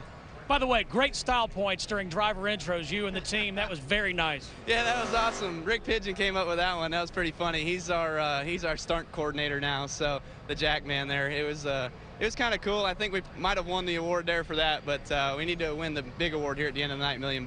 What about strategy right now, Kyle? I don't know. We're allowed to work on it right now, so we're going to talk it over and see what we need to do in order to make it a little bit better for these final 5 or 6 laps. And then, you know, for like I said, the next couple runs, we need to do something with it in order to make it run good on the beginning of the run, so we don't get beat up that bad. Thank you much, Kyle. Let's go to Matt Yoakum. And the guy running second is Tony Stewart. Now, you just had a little conversation with Greg Biffle about his car. How is your car? It was all right till I got behind the 5, and then I got tight. But, you know, and then I got tight long enough that, you know, he got good, and he's drove away from us now. So, I don't know. It's not bad. It's much better than it was in practice yesterday, so I'm happy, really happy about it. So, just see what we can do with this Home Depot Monte Carlo SS. Now, this whole tire package, along with the pavement, is it less forgiving, more forgiving? You have to be right. Is it like you're right on a fence, you're one way or the other? You pray you got the fastest pit crew on the universe right now. It's virtually impossible to pass anybody. By the way, happy birthday. You've got about an hour and 5 minutes left of your, any good gifts? Well, I know one thing. I'm probably not going to get any free drinks the rest of the night because I'm not going to make it out of here in time to get any free drinks. But, no, we've, you know, it's been a pretty calm day. I mean, got up at noon, had my bowl of cereal for lunch, and played the World of Outlaws sprint car game on PlayStation for about an hour and a half and watched 10 Cups. So, pretty relaxing day. Relaxing birthday, Dick Bergeron. Well, Carl Edwards' birthday is not today, but it may turn out that he gets a really good gift at the end of this race because, hey, I was listening to you on the radio, and early on you were saying, whoa, loose. How loose was it? Oh, it's, we were talking about it earlier. I can't say how loose it was on TV, man. It was that loose. I turned in the corner, and it just kept turning. I went across the apron. I thought, I can't wreck on the first lap of the All-Star race. But, man, Wally Brown, the guys got it dialed in. I don't want to get out, man. It's pretty good right now. It's fun. So how did it get so much better? I mean, what you said on the radio was you could eat the rest of the field up. I don't know if they got the cordless drill out and put the track bar down or what, but they made some adjustments back there. I saw them cranking as far as they could. So we just, man, the track is so treacherous. If it's a little tight, it's okay, but that loose, man. I know Humpy said I could drive a loose race car, but not that loose. That's bad. Now, you got another stop coming up. When we get out of this 40-lap deal, we're going to have a 10-minute break. What do you want to do to the car then? You got guys can do whatever they want right now. I was trying to come up with a plan, but I just told Wally and Jason Stockert and those guys, they're smart, man. They can do whatever they want. I'll just drive it. I got no clue, man. I'm just, whatever works. I mean, they're the ones with the pens and pencils and calculators. And Jack told me all I had to do tonight was have fun. He said he's never told anybody that, but that's my only job, so I'm trying to do that. Isn't this great? Saturday night stock car racing. I tell you, Mike. And of course, Matt Yoakum was talking about Tony Stewart's birthday today. Dick Bergman's birthday is next week, but we better hurry. We can't find enough stores that has enough candles for his birthday cake. Yeah, I think last hurricane season there was a run on candles, and not even the fire department can help us out. We just can't find enough. Chris Myers. I went to the school of Chris Myers. Yes. What to do, what to do. Red flag racing leaves lots of time for guessing and second guessing.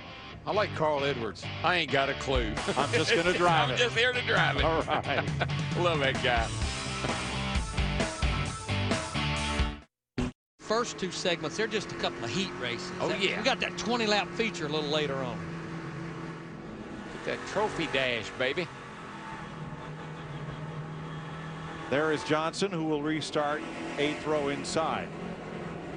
Jarrett getting ready to go green. 4 laps to go in this segment. Somebody will earn $75,000. Who will it be? Green flag. Kyle Busch in the 5 got a pretty good restart. Stewart's going to try to make a run on the outside, but here comes Biffle in the 16 car to the inside. Boy, Biffle's car is bad fast on the bottom of this racetrack. Well, this is treacherous right here on cold tires. Woo, Biffle! And look at Jeff Gordon. He's going to make it 3 wide almost coming through turn 4. And this is going to allow Kyle Busch to drive away from these guys. Boy, I tell you, Jeff Gordon cut Greg Biffle a lot of slack right there. Yes, he did. Harvick comes around on the high side, taking advantage of this double file restart. And he also took advantage of those cars stacking up back there in turn 4 on that last lap. We're getting into turn 3 just side by side. That is absolutely tip and toe right there. All right, Harvick to 3rd, but Biffle is coming back on the inside. Well, I think we saw on the other starts that Biffle has takes a couple of laps for him to get wound up, get going. Tires come in. Kenseth coming back into the fray. Now, one more lap of this first segment.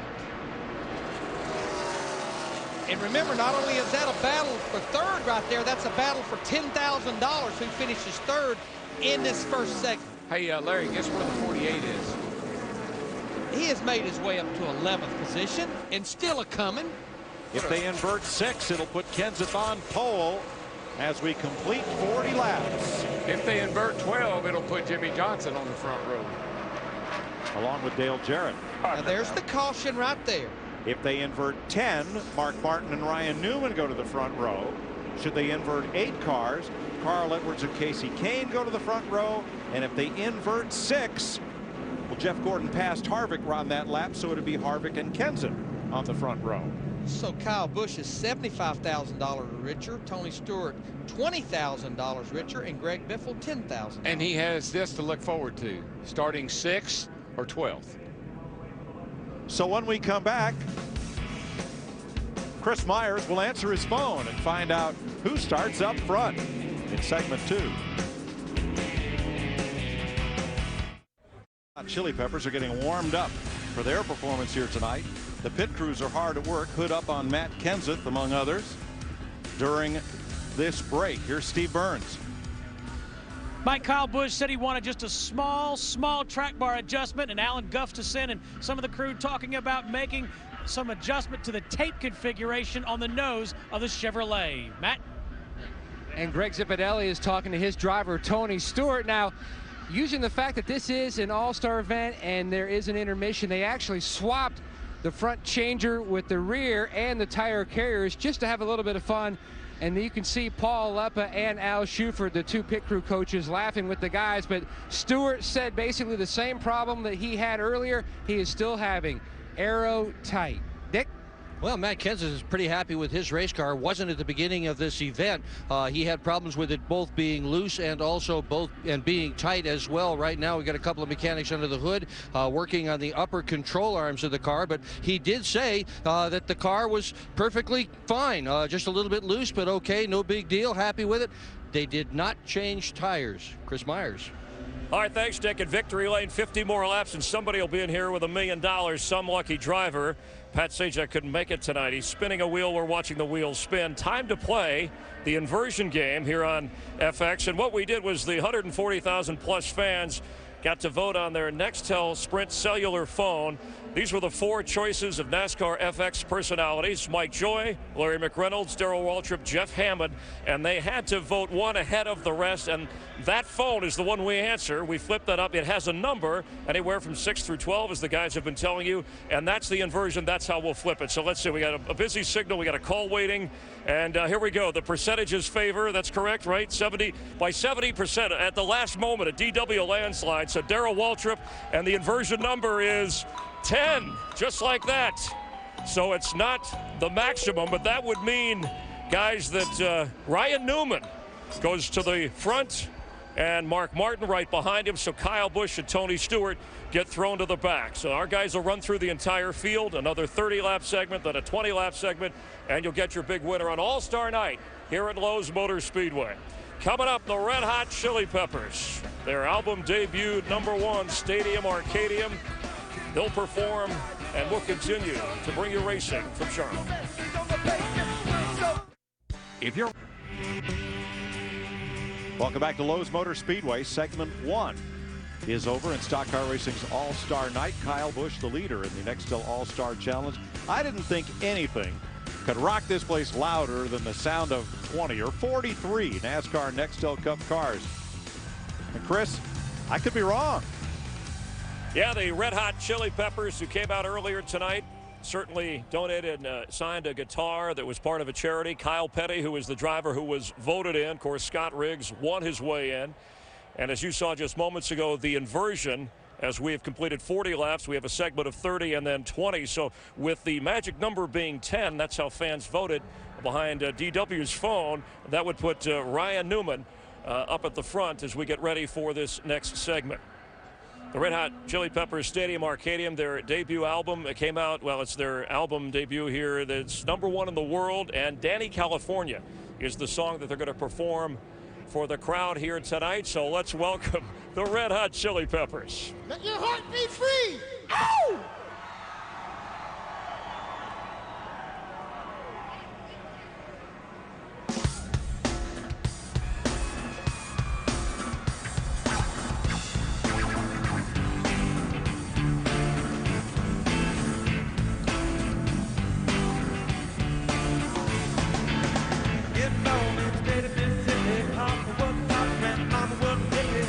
Now the band was she was swinging hammer, but you gotta play when you break the pen around.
never made it up to Minnesota.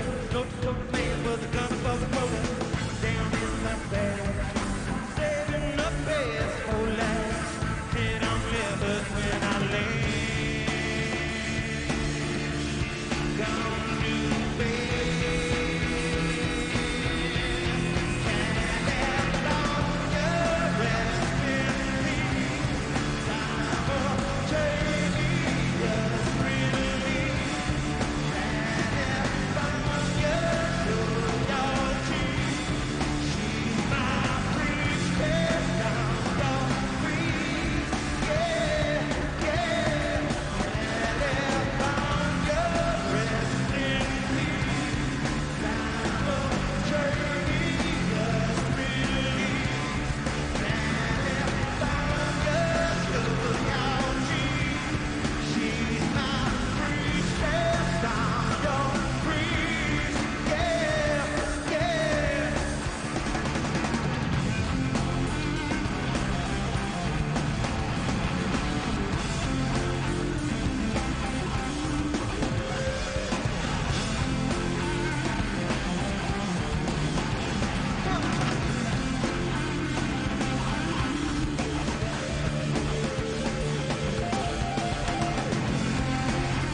Chili Peppers. It's All-Star Night at Lowe's Motor Speedway. You're watching NASCAR on FX. 50 laps to go, and we'll crown our All-Star Driver of the Night. $1 million on the line. To start segment 2 of the Nextel All-Star Challenge. We've run 40 laps. Now we'll go 30. Here's the way they will line up with the inversion of the first 10. It puts Ryan Newman and Mark Martin, both past winners of the All-Star race, on the front row.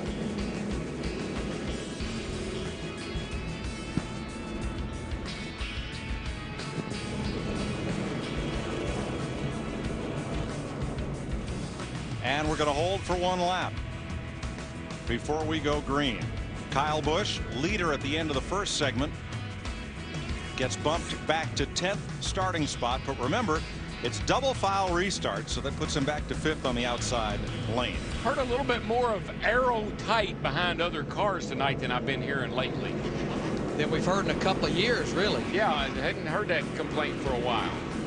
So Jimmy Johnson needed one more spot in that 48 car to get up there on the front row, so he's going to restart back in 11th position. Point being, seems like you can chase down someone, but it's very difficult to pass someone.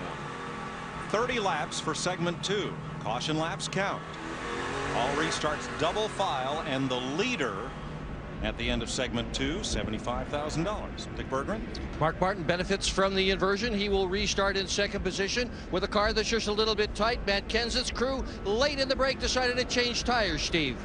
Dick, I talked to Jimmy Johnson on pit road. He said, man, my car is awesome. Did you see me almost get run over coming off turn 4? And he said, then I was just riding.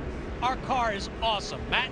Dale Earnhardt Jr. restarts back in the 15th position. They've done just about everything to that race car to try to free him up. It is just plowing like a truck. He said significant wedge, significant track bar, and air pressure adjustments. Mike? You'll love this. The Red Hot Chili Peppers decided to play one more song for the crowd while we were in break.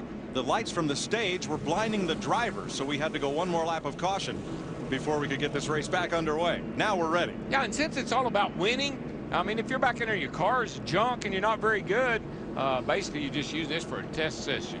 And this is pretty much just a normal 30-lap segment here. No pit stop required. This should be the best part of the race, other than the final 20. But I mean, this is where they just see who's got the car right. Get all you can, though.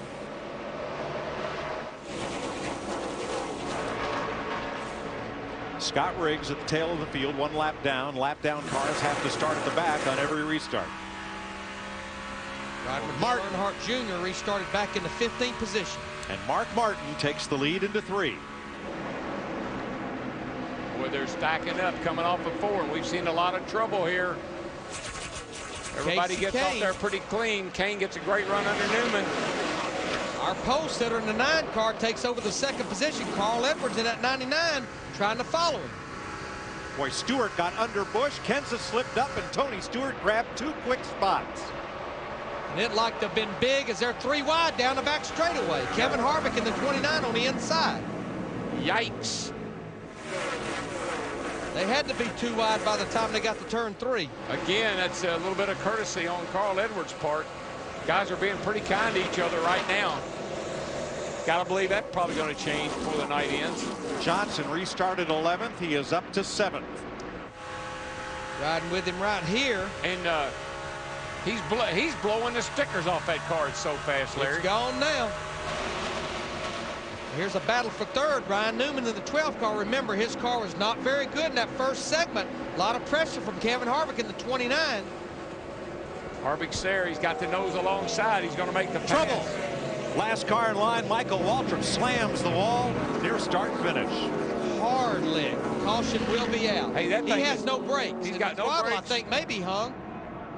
Man, it's a good thing it spun around. That thing was headed right for the inside pit wall. Whew. He's all right to win the nets down. Wham, bam. Goodness. Off of turn 4 where we've seen so many problems throughout the entire weekend. Really, I just can't believe how treacherous turn 4 is. And a very frustrating season for the 1996 All-Star winner continues. It's right in front of Dale Jarrett here. Same thing we've seen happen to so many cars. Car just got loose. I saw them working on it down. I had it jacked up, and they were all up under the bottom, up underneath it, working on it. I don't know what they did, but didn't help it. Yeah, it just comes around all by itself. I can't even count the number of times we've seen that happen over here this weekend. Almost happened to Greg Biffle right at the start of the race earlier in the 16. He was just able to correct it. Michael's okay. You know, the thing that worries me about my brother, he's 6'5", and he is just wadded up inside that race car. He doesn't have a whole lot of room.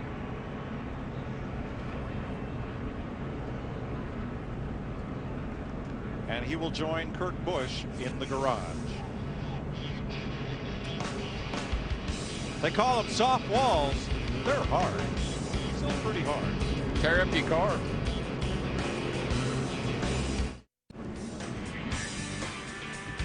After 5 of 30 laps in segment 2, Kasey Kahne leading Mark Martin, Harvick, Newman, Edwards, Gordon, Johnson. Skid row from turn 4 down through the grass to start, finish, and beyond. That's a good way to explain that. See the old Napa car there, the 55 Dodge, just jumped south from under him. Hard impact into that wall. Now the throttle's hung, Larry. Now you can see the rear tires as he goes off across here, and I think he probably finally hits the kill switch, I would suspect. Yeah, the drivers have a kill switch right on the steering wheel. You can reach up there and hit it, and it just kills the power to the engine. But you can see that throttle is definitely hung. Yeah, you can see the rear tires are spinning away. I think he finally, after the shock of hitting the outside wall there, he finally caught it. But, you know, this joint is just frustrating a lot of guys tonight. I mean, a lot of guys are not happy. Let's listen in on Dale Jr. No change whatsoever. Changes. Tight. I need to know what scale of change that did. If it did nothing, just say nothing, whatever. So, I mean, I'm making drastic changes here. I'm not just playing around. I would take that as nothing. That's a definite nothing. Change it. It's tight. Car does not want to turn in the corner. Well, he's going to get some changes because here he's hitting pit road. Pit road is open. He's the only lead lap car hitting pit road. Scott Riggs in the 10 is 1 lap down. So he's going to get more drastic changes from Tony Ure Jr. in that pit crew. I just wonder if they know he was coming. I'm in. They do now. If they knew he was coming.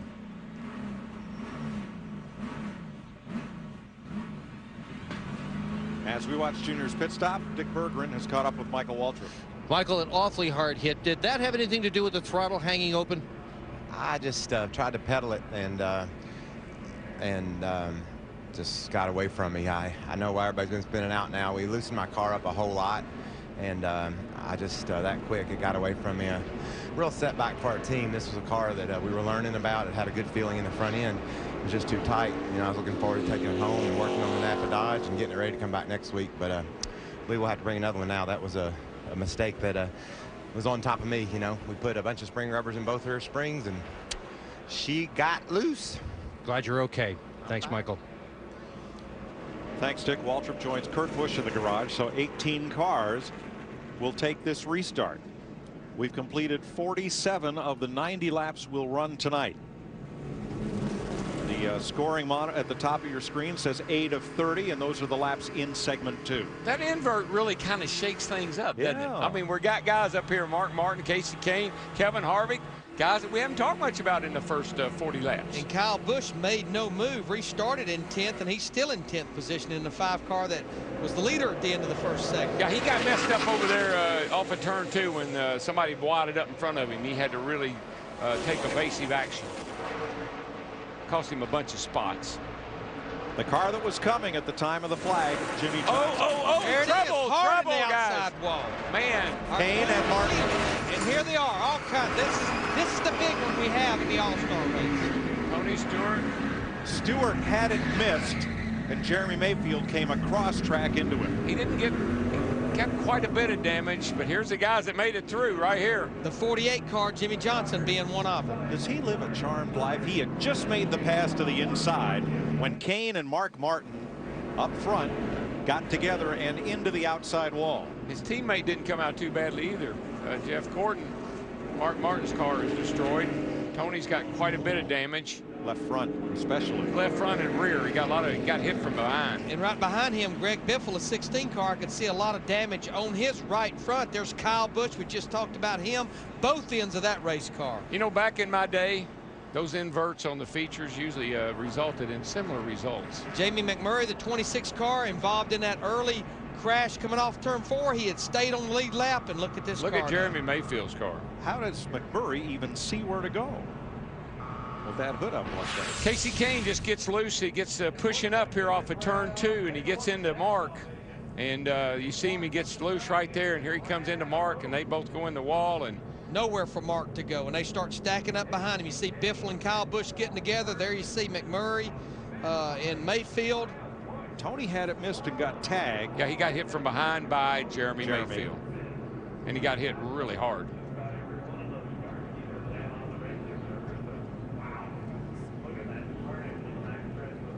DW, watching this right here reminds me of the wreck you had with Dale Earnhardt in '95. Kind of got pinched up an outside wall, and you know how hard that impact is. Oh yeah, that hurts. We didn't have safer barriers in. That helps a little bit, but still, it's a hard hit for a bunch of those guys. Did you see how close Matt Kenseth and Jeff Gordon almost just got into that? Wiggled through.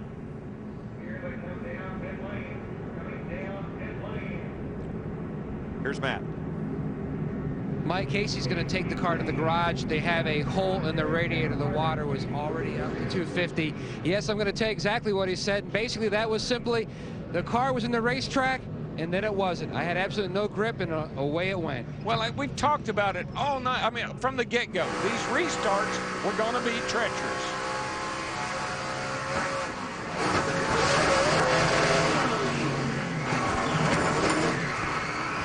Oh, my gosh. That makes all my ribs hurt. And when that happens with the front row, this is the results. See Greg Biffle down there, Larry. He's sliding through. I know he got hit. I don't know how much. Got a lot of damage on the right front. 3 of the Roush cars involved. And 2 of the Evernham cars. There you see the damage on Greg Biffle, the 16 car.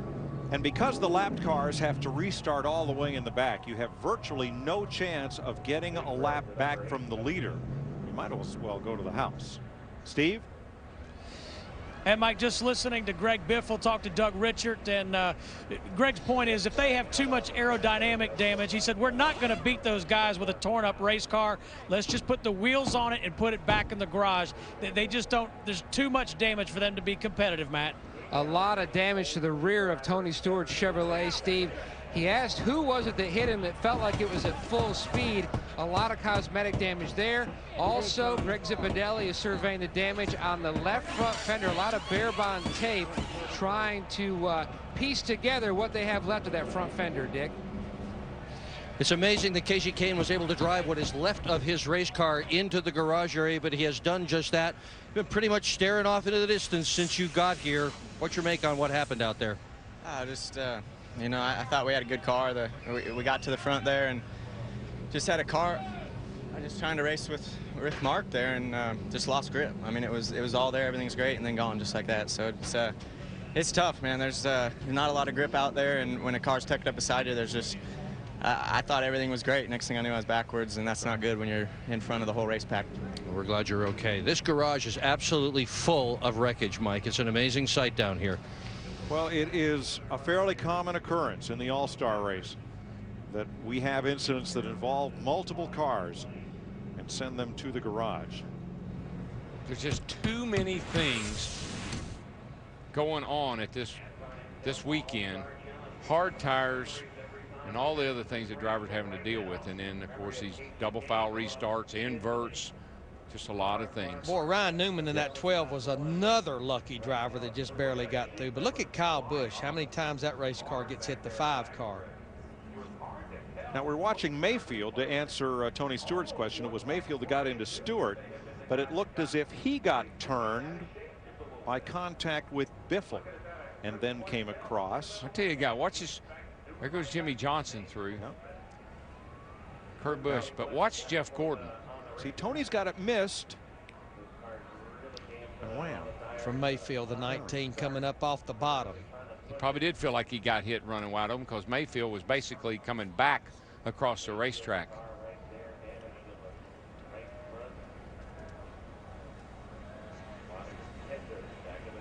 All right. We understand we're going to see Jamie McMurray come down. He's back there in the Stewart. back. Yeah. He's out of frame and just now coming in right there. So let's roll. It's against Kyle Busch. That sends Mayfield in. Here comes Tony, which he's probably thinking I'm in pretty good shape, but then he gets turned. Yeah, he had those cars that were wrecked missed. Right. He got turned into it all. I'm not sure how the 26, the 19, obviously, maybe the 26 hits the 19 and knocked him into Tony. Well, let's see if we can find out. Steve? With Jeremy Mayfield, Mike, and you've looked at the replay just partially for the first time. What happened from your point of view? I'm not sure. I know that I seen, Casey get crossed up there for some reason. I'm sure what happened, if somebody got into him, whatever, and then just start stacking up from there. But we were going to be fine, and then, how you get hit from behind and all that stuff, just racing. And I hate it because our car is really good. We had a plug wire that kind of got messed up at the beginning and kind of set us back a little bit, but we had a great car tonight. I'm real proud of all the guys on this Dodge Dealers team and UAW and everybody that's involved and sticking with us. And I thought we was going to have a good run tonight and just come up short. Jeremy, I heard you. Did you say something to Tony Stewart after the incident? Well, yeah, he come at me, raising hell down there, revving his motor up and stuff. I didn't have nothing to do with it, so I come down here and make sure we're all right, and we are. So we're cool. Thank you, Jeremy. Dick? With Mark Martin, and he has not yet seen a replay of this incident. His car is incredibly torn up. We'll see if we can get something to roll here for you, Mark, so you can see it. Here it comes. Talk us through it.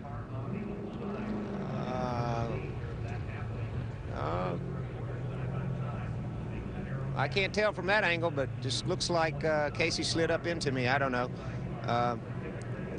So one of those things, man. I just want to thank all the AAA members out there and all my fans. I came here to race, and buddy, we were doing it. So, yeah, there he goes. He lost it. All I can tell you is that when you're down on the inside, that gas pedal controls whether you lose control of it or not. And you got to think about how much you give it down there. And, on the other restart, I saw Ryan Newman thought about it a little bit, and he didn't give it all he had because he knew he was going to get loose down there. So, kudos to Ryan Newman. Great show. We're fixing to have us a different winner than people might have expected. We've jumbled up the field. It's an honor to be driving this AAA car, this Ford Fusion, and man, I'm just happy to be here. Will you come back next year and run this event again? I'll be here. Good. We'll look forward to seeing you then. And next weekend as well. Thank you. This is Mark's final season in Nextel Cup. He will be eligible for the All-Star race next year, and he's going to run it. Good news for Mark Martin fans. Have a look and listen to this.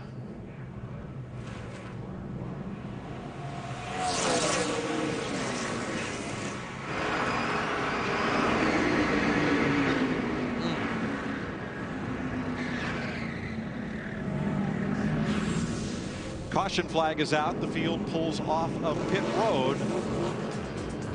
And that old Johnny Horton song, there wasn't nigh as many as there was a while ago.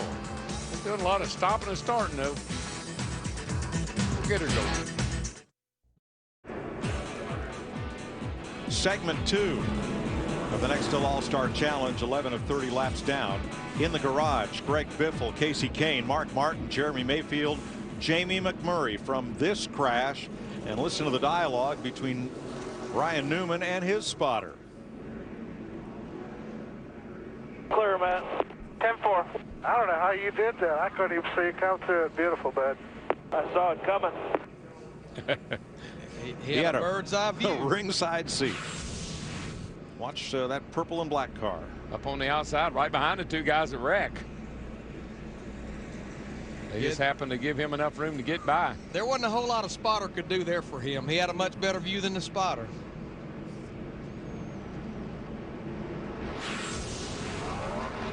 Dick? Well, with Greg Biffle, well, you dodged the first one when that car got so sideways. What happened in this one? I'm not really sure what happened. It looked like something up front started and just a chain reaction. You know, we ended up in it, but you know, the Charter National Guard car was really good. I felt like the car was capable of winning us $1 million tonight.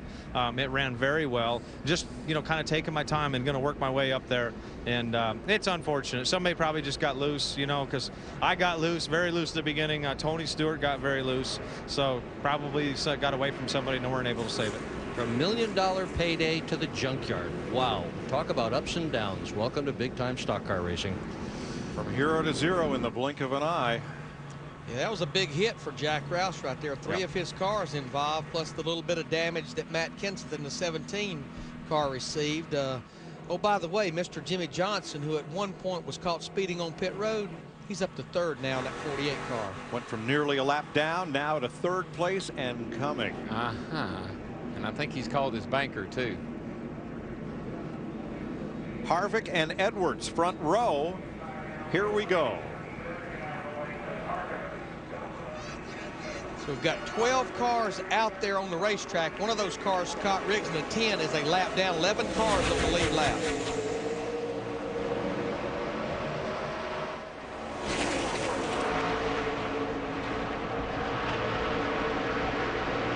Edwards in the 99 kind of took it easy on the high side. He's going to lose 2 or 3 positions. One to his teammate Matt Kenseth in that 17. Newman perhaps got the best restart of anyone. There he is now in second behind Harvick. He shot out of that second turn like he came out of a cannon.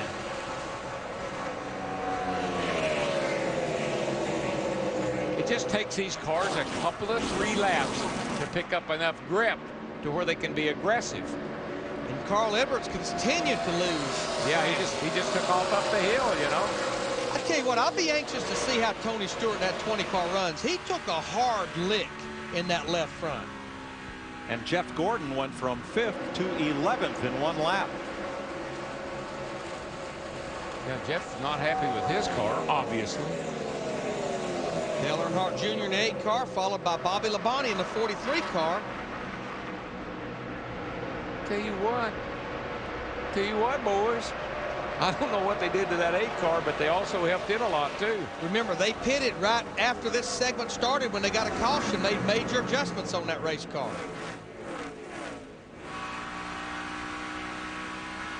But remember what Michael Waltrip said. He asked them to loosen the car up. They did. Hello, Wall. Yeah. Got to have it a little tight. Labonte to the inside, sneaking through in the Petty 43. The reason you got to have it a little tight, the tires are so loose on their own. Whoa, here goes a good run by the 17, by the 12. And who's coming into the picture? Closing fast. last year's winner. Yeah, he got shuffled on that couple of laps ago. He got shuffled back there a little bit. Here he comes back, Jimmy Johnson. That is last year's winner in the Coke 600 and the last 4 Nextel Cup point races here. But I'm going to tell you what, while all that's going on, Kevin Harvick in that 29 car, he's sitting there with over a second lead, clicking off the fastest laps each time that he's running this race. Matt Kenseth just came off turn 2, Larry, back there. Got a big push and almost hit the wall off, too, and allowed these guys to catch back up to him now. Ryan Newman in the 12 to the bottom. Jimmy Johnson in the 48 right with him. Hang on, boys. Don't run out of racetrack. You don't want to be 3 wide there. I don't want to be too wide, to tell you the truth. Boy, Carl Edwards. He is having a time, isn't he? He is. Hey, second place. This is now a foursome. Here comes Stewart. 3 wide down the backstretch. Somebody's got to give, boys, and Jimmy Johnson's going to pass them both on the inside. And look at Tony. Tony's going to pass him. Can't believe it. That was it. Tony Stewart just drove to the white, under the white line to make that pass. And Larry, like you said, that car has pretty serious damage. Yes, it does. Hey, opportunity, knock, knock. You'll drive through a lot of things when you got $1 million on the line. Somebody better look at Harvick. I mean, he is just killing him. Kevin Harvick, his fastest lap of the race was 4 laps ago, 29.15. He's still cutting laps in the mid-29 second bracket. He is half a second a lap faster than everybody but, say, Jeff Gordon. Stop the presses, though. Jimmy Johnson in that 48 car, he just cut his fastest lap. Ryan Newman's going to lose 2 positions to the 2 Roush cars that's left out there on the racetrack. Jimmy Johnson has the fastest race car. He just got bottled up back there when all that racing was going on in front of him. I don't think he's got time to chase down Kevin Harvick, but that's where the race is. 10 to go to the end of the second segment. There's Jimmy Johnson in the 48, 2.5 seconds behind our leader, Kevin Harvick. He could use a caution right now. Welcome to Sunday. If you're watching us on the East Coast, a long night of all-star racing here at Lowe's Motor Speedway. Scott Riggs won the Nextel Open. Kyle Busch led at the end of segment 1, but we've had 4 caution flags, including the big one that took 6 cars out of this race on lap 50. Now let's set this up. In 8 laps, there's going to be another caution, but it's just like a normal caution coming with 20 laps to go in a race. You may pit, you may stay out. If you pit, it's a race off pit road. You will go where you fall in coming off the pit road. Then we'll have 20 green flag laps. Well, they got to get fuel there. They have to pit for fuel, absolutely. So they're going to pit. But that's all I'd do. I'd come in and splash some fuel in that bad boy and get out of there. Because tires are not a problem. Well, they are a problem, but you don't need any. Now on the right-hand side of your screen, Scott Riggs in a 10. Remember, he's a lap down, but here comes Jeff Gordon in the 24. This is a battle for 6, Steve. 24 car coming to life, but he's running out of time. Yeah, Larry Mack, but it was just a couple laps ago that Jeff Gordon said the car was sideways loose, almost on the verge of being out of control.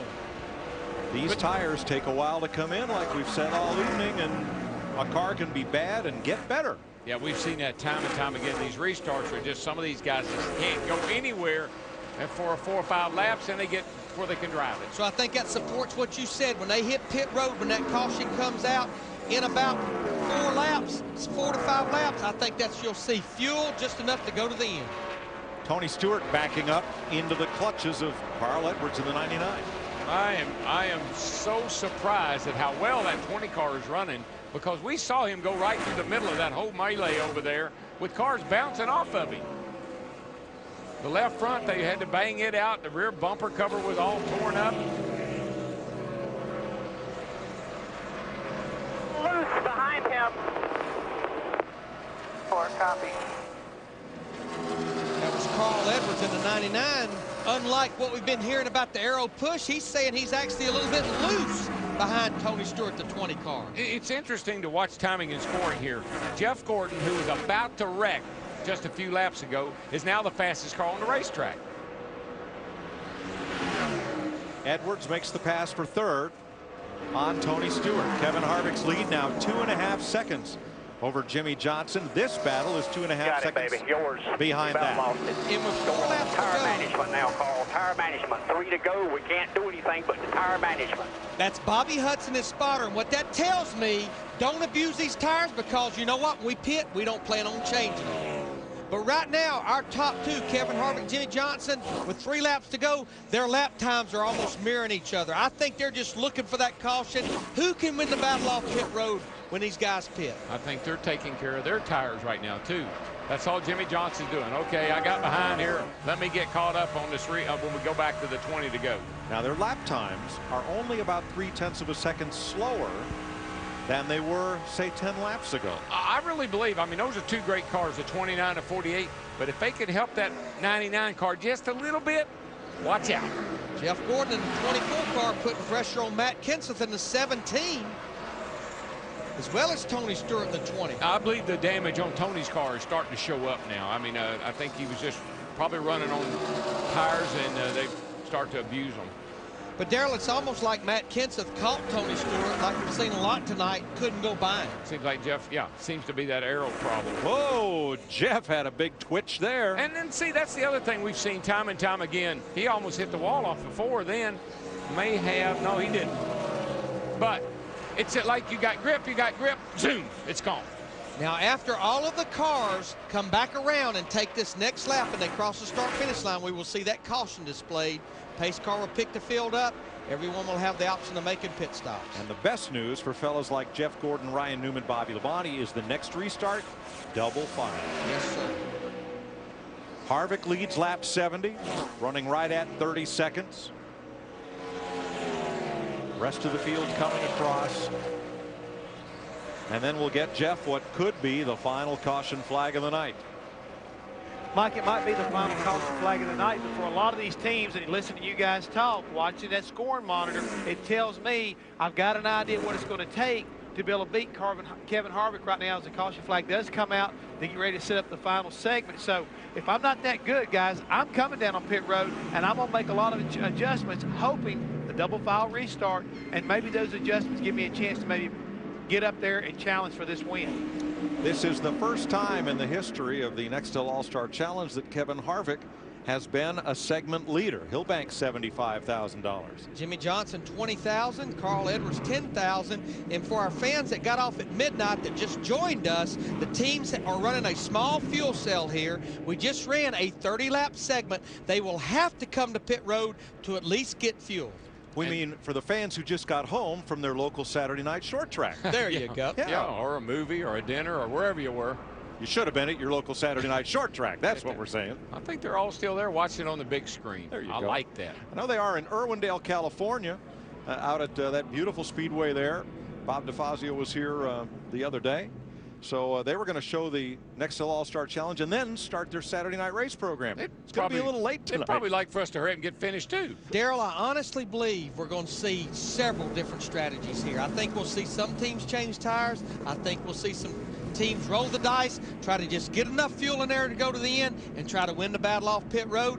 And here they come, what could be the final pit stop. Gas and go, baby. You got to fill it up because only green flag laps count in the last segment, so we could have a lot of laps to run here. Let's see what happens here. I'd be Dick? Well, Carl Edwards is going to take 4 fresh tires, brand new tires, not even scuffed. They're going to put a little more weight in the left rear. They're going to try to tighten his car up. Steve. Todd Berrier and Kevin Harvick talking about possibly taking just right side tires. That's what they do. The 48 car, they are going to raise the Panhard bar. Matt? Shaggy Larson already completed the wedge adjustment on Tony Stewart Chevrolet, taking one more shot here, trying to get this race car freed up. He's down and away. Harvick wins the race off pit road. Then it's between Kenseth and Johnson for the second spot. And he's the only car that took 2 tires. The best I can tell, everyone else did 4 tires, and I'm a little surprised at that. Last night in the truck race, 50-lap tires came off those trucks. They look brand new.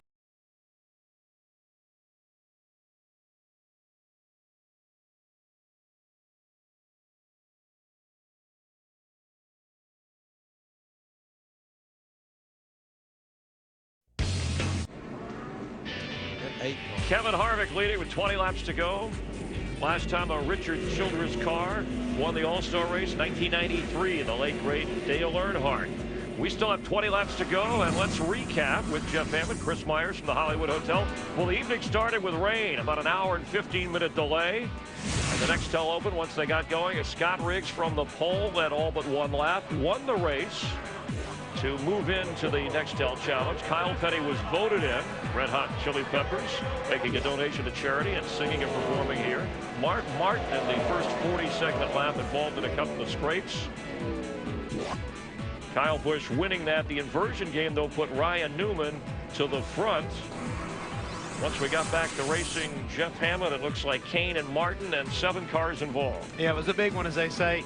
Casey Kane down on the inside of Mark Martin. He gets loose up into him. And the next thing you know, he collects a lot of race cars that are now behind the wall, including Jamie Mcmurray, Jeremy Mayfield, Kyle Busch, as well as Mark Martin and Casey Kane. Tony Stewart was able to hang around in that, but that opened the way for Kevin Harvick, who ended up taking this last segment to become the leader. The last time the segment 2 leader won this All-Star race was '98, and Mark Martin did that. Mike? Here's the way they will restart segment 3 with 20 laps to go. Plus Dale Earnhardt Jr. and Scott Riggs.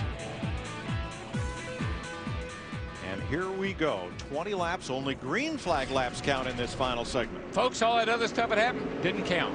All out the window now. Feature time. It's all about now. It's all start to happen now. There goes Jimmy Johnson in the 48 car to the outside of Kevin Harvick. Oh, we got to be careful off of turn 2. Touch. Yes, they did touch. Almost the same thing that happened to Casey Kane and Mark Martin, just not quite as bad there that time. Jimmy sends it in turn 3. Got to be careful off of turn 4. And Harvick comes right back at him. Harvick led that lap. Harvick's fighting back. This is really treacherous, and look at this. Matt Kenseth in the 17 car, he stuck his nose in there for a minute. Johnson goes in, he washes up a little bit, opens the door for Harvick. Oh, we're tight off of 2. Remember, Kevin Harvick has just those 2 fresh right side tires. Probably take a few laps for the right sides to catch up with the left. Oh, boy, Jimmy Johnson drove it in turn 3 so hard he pushed up, opened the door for Harvick to slide. No, Turn the wall, quite. Edwards in the wall. Raised it off turn 4. Jimmy Johnson's going to take the lead going off into turn 1. Yeah, he cleared him. Oh, God, there's Tony Stewart and Matt Kenseth. Hard in the wall. Hard in the wall. Caution will be out. Golly gee. And the 3 cars behind them didn't even try to drive through it. They just stopped. Just stopped on the racetrack. I've had my spotter say that before. Just stop. Dale Jarrett, Kyle Petty, and Scott Riggs, who was a lap down, but looks like the night will be over for the 17 and the 20 car. Looks like Tony got in underneath the 17 car and lost it. Very similar to what happened to Casey Kane and Mark Martin. Now first, Carl Edwards gets into the wall coming out of turn 4. All by himself. Loses Got the loose. back end, slaps it Pretty hard. Pretty darn hard. Just ran out of racetrack. Yep. Then at the other end of the speedway, turn 1. You know, Matt was already a little loose getting down in. It looked like he was really almost sideways before Tony ever got in there and got on him. I'd have to look at that again. Have these 2 guys had a little, didn't they start the year off this way? At Daytona. See those 3 cars back there just stopping. They didn't know where these 2 were going to go. And since caution laps don't count, it didn't much matter. And both of them just took their cars straight to the garage area. There seems to be a meeting going on over at the 20 car.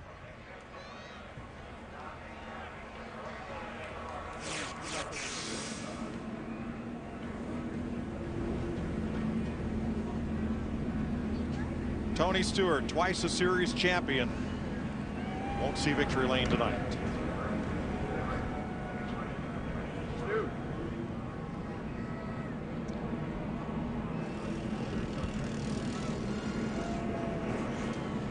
So we are now down to 9 cars left on the racetrack. One of those cars, Scott Riggs, a lap down. Actually, yes, 1 lap down. 1 lap down, yeah. Now he was the 2nd car off pit road at the break. but because he was a lap down, had to restart in the rear. The back, yeah. So you might have wondered when he first got a lap down with that cut tire, why keep going? Because now he's up to Let's see if we can watch the 17 back here. They're going down to turn 1. That's Tony down here on the inside. Oh, they get together, but that's what Tony gets into the left rear of the 17, gets him sideways, and then they get hooked together and make pretty hard contact into the outside wall. That was your 3rd and 4th place car. It's hard to say how that started. Only the 2 drivers know. Let's hear from one of them. Dick? You just watched that replay. What did it look like? I didn't see the beginning of it. You know, I knew Tony had a run, and you know, I just you know, at the start-finish line, he was still behind me, so I just pulled down against the grass because I was going to obviously protect the bottom. And you know, if he got inside me, I don't know how he did. He must have run over the grass to get there. And once they said he was inside, I moved up, but he just tapped me in the left rear, and then he proceeded to take a right and run me up to the fence. So you know, if he was under there, I didn't know he was under there. I don't know how he got there when I was against the grass. 2 really good cars wrecked in the garage. And that's 4 out of 5 Roush cars that are now in the garage. And the other car, Carl Edwards in the 99, we watched him slap the fence pretty hard a while ago. We're going to ride with Dale Jarrett.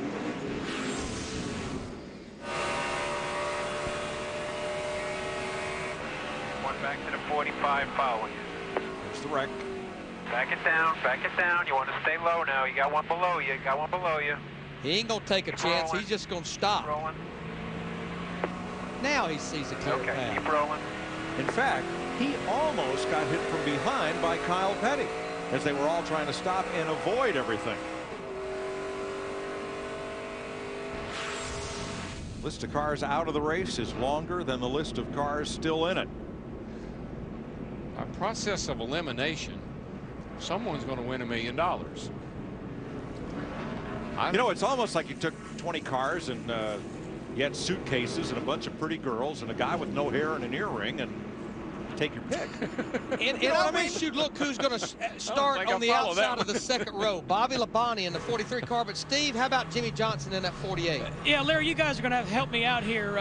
We've heard Jimmy say that the car, his comment was that it ran out of fuel on the top of the racetrack, and Chad Canales has basically told him he's just going to have to ride it out. Yeah, I mean, they definitely put fuel in it on that last caution, so... That sounds, you can hear him trying to clear it out. Darrell, I was talking about wheel or no wheel. Who gets the $1 million? Let's find out. 18 to go. I tell you what I'd be worried about, and I said it all along, and there he is back up there again. And it seems like when he gets heat in his tires, it's that 24 car, but he just can't get going on these restarts. Kevin Harvick at the 29, he's going to take second spot away coming off turn 2. I just talked about him. Bobby Labonte in the 43 car, side by side for third with Jeff Gordon. Both the Petty cars. Don't like side by side. Oh, I don't like side by side. And there comes Newman in the 12 to the inside of Bobby Labonte. Bobby's going to lose several spots. 3 wide. Hello, 3 wide into 1. Who makes it? Newman, a little give and take right there in the 12 car. Well, you know, when you're racing for 5th and 6th, the money's about the same, guys. Dick Berggren is with Tony Stewart. Tony, you've seen the replay. You were there. What happened? Well, it's pretty funny. That's the first time I've actually got to sit in the truck and watch the other guy in the interview, but it's a pretty demented view from where I saw. I mean, I got to run on him like he said. At least he got that part right, but you know, you can see where they start the camera view that he's a whole lane and a half low, and you know, you don't go in the corner that way, so obviously he's blocking there. And, you know, if he wants to complain about me getting under there, I mean, I was there, and you know, any other weekend that would be acceptable, but you know, it's the Nextel All-Star Crash Fest, so you know, I think he screwed up on this one and thinks that if he thinks I did that and that was my fault, he screwed up in the head. Tony Stewart, obviously very unhappy, understandably so. Well, Dick, let me tell you who's happy. Jimmy Johnson in that 48 car. He just ran a 29.21 here with 15 laps to go. That's the fastest lap he is running this race, with Kevin Harvick in 29 still in hot pursuit. Yesterday, he was the boy who cried wolf. I can't drive it. It's so loose, I can't drive it. You got to fix this. I can't drive it. And now, you can't catch it. Well, you know what I think the deal is? That was in the daylight. This cat, he comes out at night. And about 2 hours ago, he was the guy caught speeding on pit road on a green flag pit stop. Almost went a lap down like Scott Riggs, but stayed on the lead lap. He's been working on his night moves. Now Jeff Gordon, his teammate in the 24 car, starting to reel back in Kevin Harvick in the 29. That's what Gordon has done on all these restarts, Larry. For about 4 or 5 laps, the thing is about to wreck. And then all of a sudden it catches hold. Here it comes. 13 to go. And he has got time to catch Jimmy. Now, I don't know how hard Jimmy Johnson's pushing it right now. He may be sitting there saying, I'm not going to go any harder than I have to. No need in it. Nope. Caution would wipe that whole lead out. You know what's going to be kind of neat about this night? Petty Enterprises is going to go home with 2 cars in the top 10. When was the last time that happened? In one of those cars was voted into this race. Right. And also by being voted in, Victor Junction gained about $250,000 more to their fund. There he is, Kyle Petty in the 45 car. The Mike Hook Rewards car, his other car with Bobby Labonte aboard, the Gogurt car, right now running in 6th place. Kyle had a rough day yesterday, crashed in qualifying. Got the old backup car out. He's doing a pretty nice job for him tonight. No practice laps for that car until he started the Nextel Open. Good things happen to good people. Here's Bobby Labonte, the 43 car, right now in the 6th position, about 4.5 seconds behind leader Jimmy Johnson. 11 to go.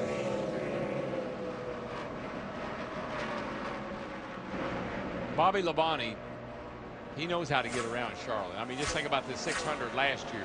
Right. Jimmy Johnson beat him by half a car length. And he very well could be a factor next week in that 600 miler. I tell you, a night like tonight, it's a lot of good confidence for that race team. Here's leader Jimmy Johnson, 1.2 seconds ahead of Kevin Harvick, and Jeff Gordon closing on 2nd place Harvick. We're halfway through this final segment. 10 down, 10 to go. Good. What's for breakfast? Because it'll be time. I guess we'll head to the Waffle House. I'm thinking waffle. That's exactly what I'm thinking.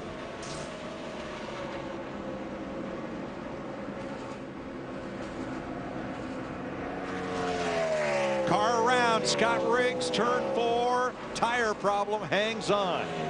Whoa, that was close. It was close. Now, Scott, again, a lap down.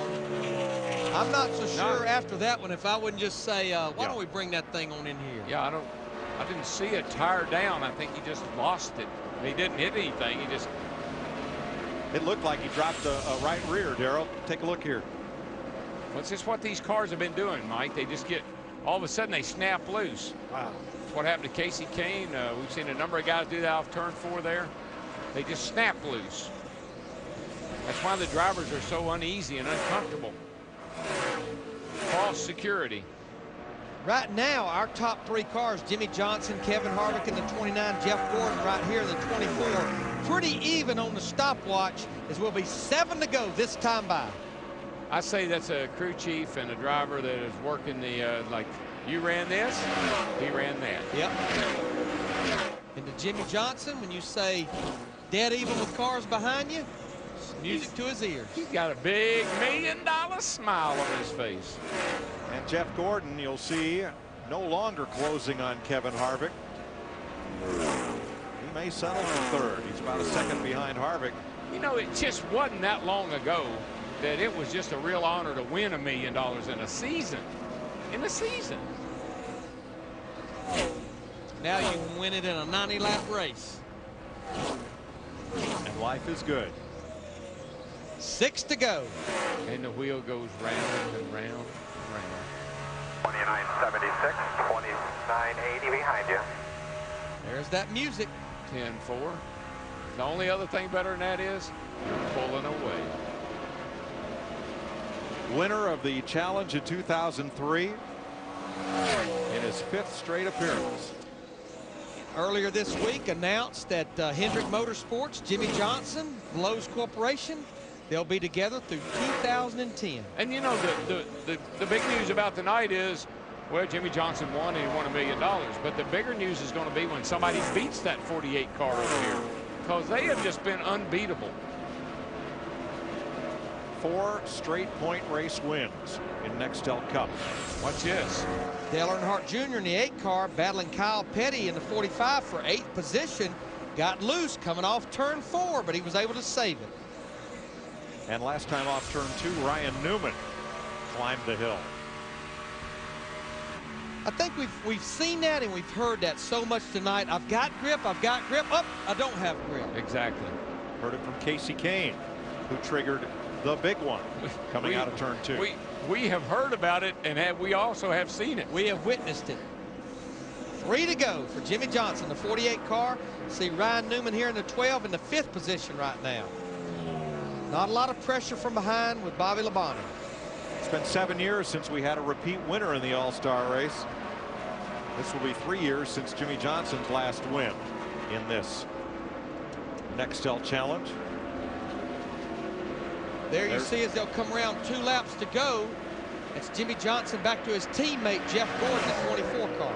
You know, something I didn't realize, and of course, Jeff runs awfully well here all the time, but he hadn't won a race here since I think it's 2001 is the last time Jeff Gordon won a race here. I know he won the All-Star race that year in a backup car. Exactly.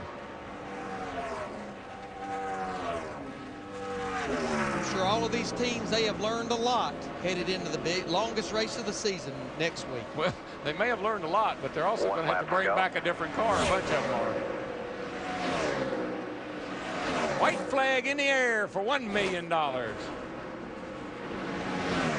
Brings her off at turn 2, looks down that long back straightaway. Kyle Petty in the 45 got by Dale Earnhardt Jr. in the 8, so Kyle moves up to the 8th position in the 45. Puts the Petty cars 6th and 8th. The 2003 winner of the Nextel All-Star Challenge, about to give Hendrick Motorsports its 5th All-Star win. Jimmy Johnson in the low Chevy wins the Nextel All-Star Challenge. Got a big tip of the hat though to Kevin Harvick and Richard George. All the hard work going into this. Thank you so much, boys. Thank you, thank you.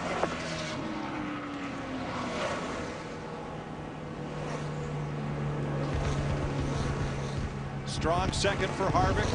Jeff Gordon 3.5 seconds back. Carl Edwards, nice recovery, 4th. Ryan Newman 5th. Bobby Labonte 6th. Dale Jarrett 7th. Kyle Petty, Dale Earnhardt Jr., Scott Riggs, the top 10. But I just think about their weekend. We've talked about all the elements. Gives us a little thumbs up there on our in-car camera. But how junk these guys were in practice. The pit road speeding penalty. He finishes 11th in the first segment. They invert 10. Overcame a lot. Yeah, that speeding penalty I thought may have done him in, but he overcame that, and here he sits. It's his 7th win in an Nextel Cup car at Lowe's Motor Speedway. This is his house. 5-point race wins and now 2 All-Star victories. And that's only in about 4.5 years he's done that.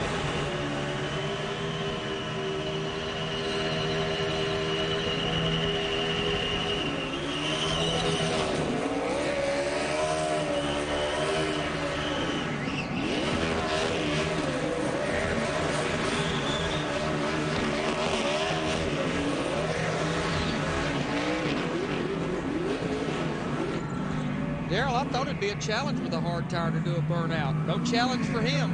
Did you see the sparks? he's grinding them off. He's not burning them off, he's grinding them off.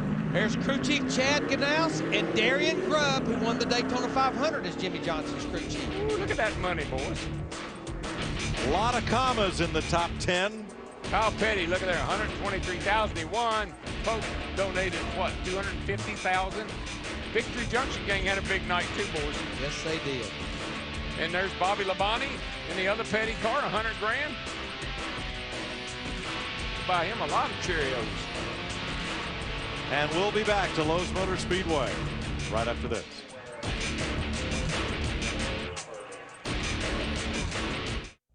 I was thinking, you know, sometimes you find something so special.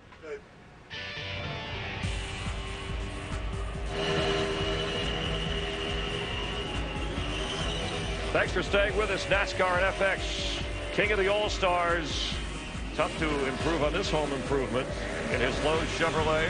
Jimmy Johnson, your winner. Good morning to those of you on the East Coast, and thanks for staying with us. It's the Sprint post-race show with Jeff Hammond, Chris Myers from the Hollywood Hotel. Jeff, you pointed out early after that wreck to watch Jimmy Johnson's car moving up, moving on. he paced himself pretty well for the finish. This guy, I mean, Mike Joyce said it, this is Jimmy Johnson's house. I mean, this is just as simple as we can put it right now. The way everything kind of comes together with this team, they don't panic. His crew chief, Chad Knaushin, and we talked to him earlier, you know, they were going to make some adjustments. They got it like they wanted, and it really looked good. First points leader coming into this All-Star race, not a points race, to go ahead and win the All-Star race since Dale Earnhardt, the late great, did it in 1993. Let's get out to Steve Burns at Victory Lane. Steve?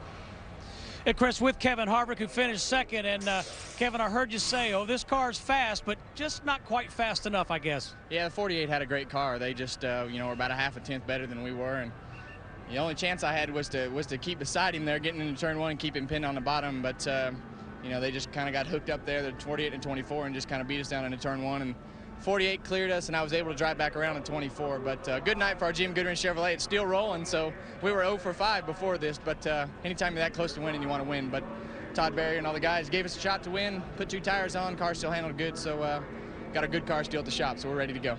Thanks, Kevin. Good luck next week. Let's go to Matt. And what a huge night for Kyle Petty and Petty Enterprises. 2 cars that finished 8th or better.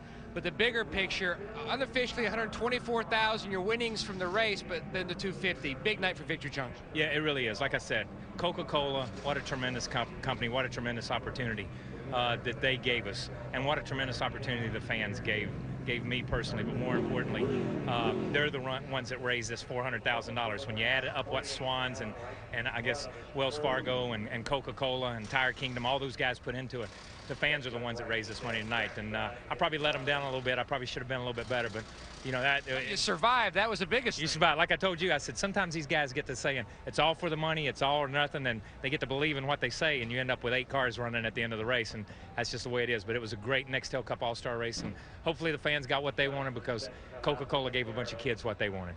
Definitely. Kyle Petty comes home 8th tonight. Steve? Matt, with Jeff Gordon, and the 48 had a great race car, but you guys weren't bad either. No, we weren't. You know, you got to have track position, and you know, we couldn't get track position early in the run because my car was so good on the long runs, but so loose to get there. And you know, we'd lose positions at the beginning of the run, so we finally tightened the car up there at the end. We got lucky. We had a flat right rear, I think a right rear tire, and we got, you know, lucky the caution came out. But the guys on the DuPont Chevrolet team, Steve Latardo, those guys did an awesome job. I mean, you know, to come home third, we had a really good race car, but there at the end, unfortunately, we had to tighten it up too much to be good on the short run, and it got too tight there at the end. Thank you, Jeff. Appreciate it. Let's go to Chris Myers. All right, thanks, Steve. So the 30-year-old from El Cajon, California, it's just outside San Diego. Jimmy Johnson. Took a while for Victory Lane to be set up with the stage and all the maneuvering we've had tonight, but there's your winner. Your winner of the 2006 NASCAR Nextel. And Dick Berggren is with Jimmy Johnson. Dick? We were listening to you all during practice. This was not a fast car. How did it become so fast? A lot of hard work from Chad Knaushin and this race team. We've been working really hard to try to understand this racetrack and this tire. And, you know, even last night when we left qualifying, we still were working on the car. We weren't 100% sure what we needed or what we had, for that matter. So it's a lot of hard work from everybody at Hendrick Motorsports. I can't say enough for this Lowe's Monte Carlo. Tonight I had some adversity I had to overcome coming to pit road, speeding.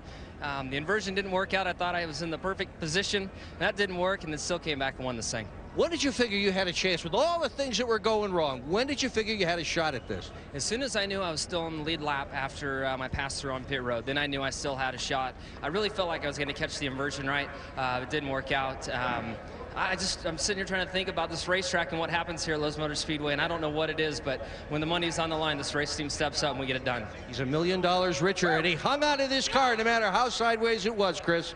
You know, it reminds you of Jeff Gordon coming up big when the money's big, part of Hendrick Motorsports, 2 of the top 3 finishing cars at the All-Star Challenge here that is now into Sunday morning on the East Coast. We'll continue from Lowe's Motor Speedway on FX in a moment. The Nextel All-Star Challenge on FX is brought to you by Sprint. Proud partner. Come on back. Plenty of room. A little bit more. That's it. Come on back. Get things done instantly with the i530 by Motorola. Only $29.99 after $50 mail-in rebate. Nextel from Sprint. Morning. Hi.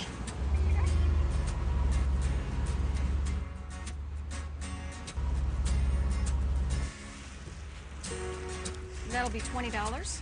I'd like to pay for a couple of his shirts, too. And can you give me my card, please? Sure. Bold moves. They happen every day. Stop dreaming about Pizza Hut pizza and come get them. Because right now you can carry out 2 one-topping medium pizzas for just $10.99. $10.99 for 2 Pizza Hut pizzas? Now that's a dream come true. Go for the good stuff. Hey, neighbor. Hey, buddy.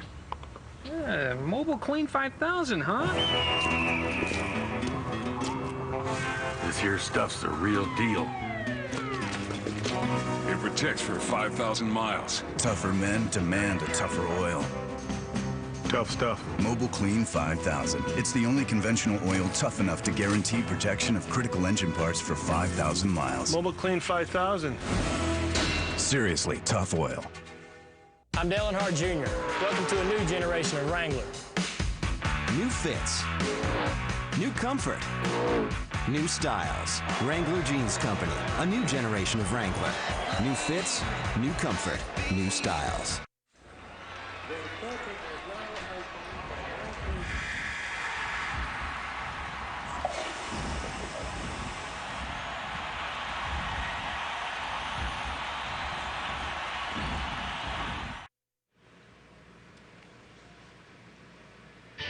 For those of you on the East Coast, coming up on FX, Rescue Me, and on the West Coast, the movie Broken Arrow. Jeff Gordon, part of Hendrick Motorsports, talking to Chad Knaus, the crew chief for Jimmy Johnson, your winner. Kevin Harvick second, Gordon third, then Carl Edwards, Ryan Newman rounding things out. As Jimmy Johnson continues to celebrate, as we'll get back, Mike and Larry and Darrell, to points racing next weekend in the Coke 600. This was fun tonight, worth waiting for. Well, if you're going to win the Coke 600, Chris, you're going to have to beat Jimmy Johnson and Hendrick Motorsports, and that's a continuing story here at Lowe's Motor Speedway. A great night for Petty Enterprises. Bobby Labonte and Kyle both top 10.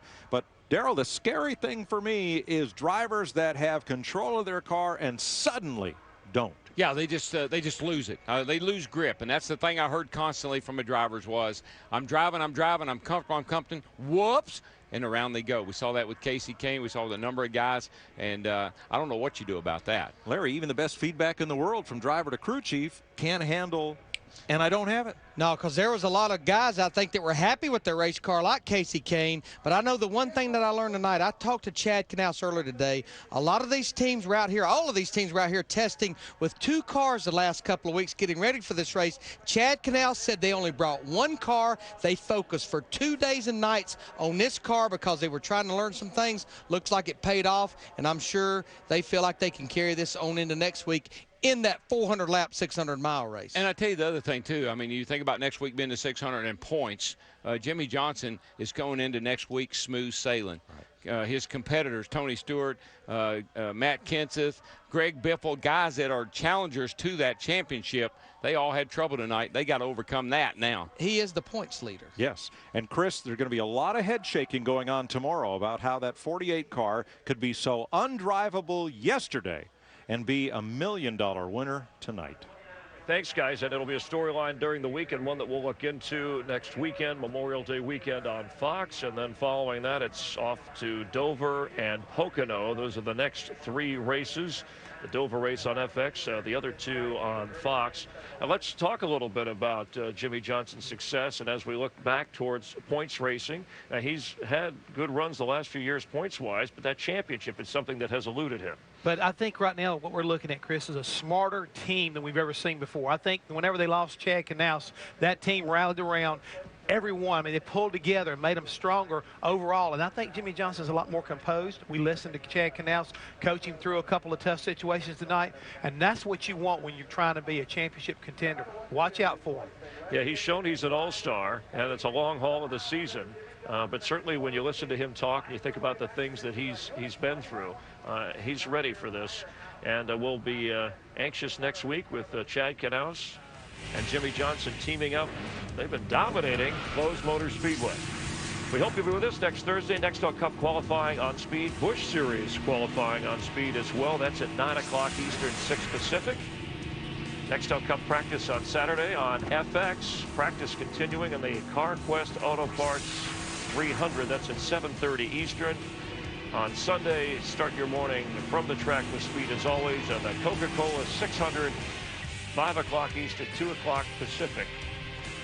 We thank you for watching and get well to Don Bowie, who is one of our feature producers recovering from surgery, watching back in LA. Broadcast associate Zach Fields will be married tomorrow.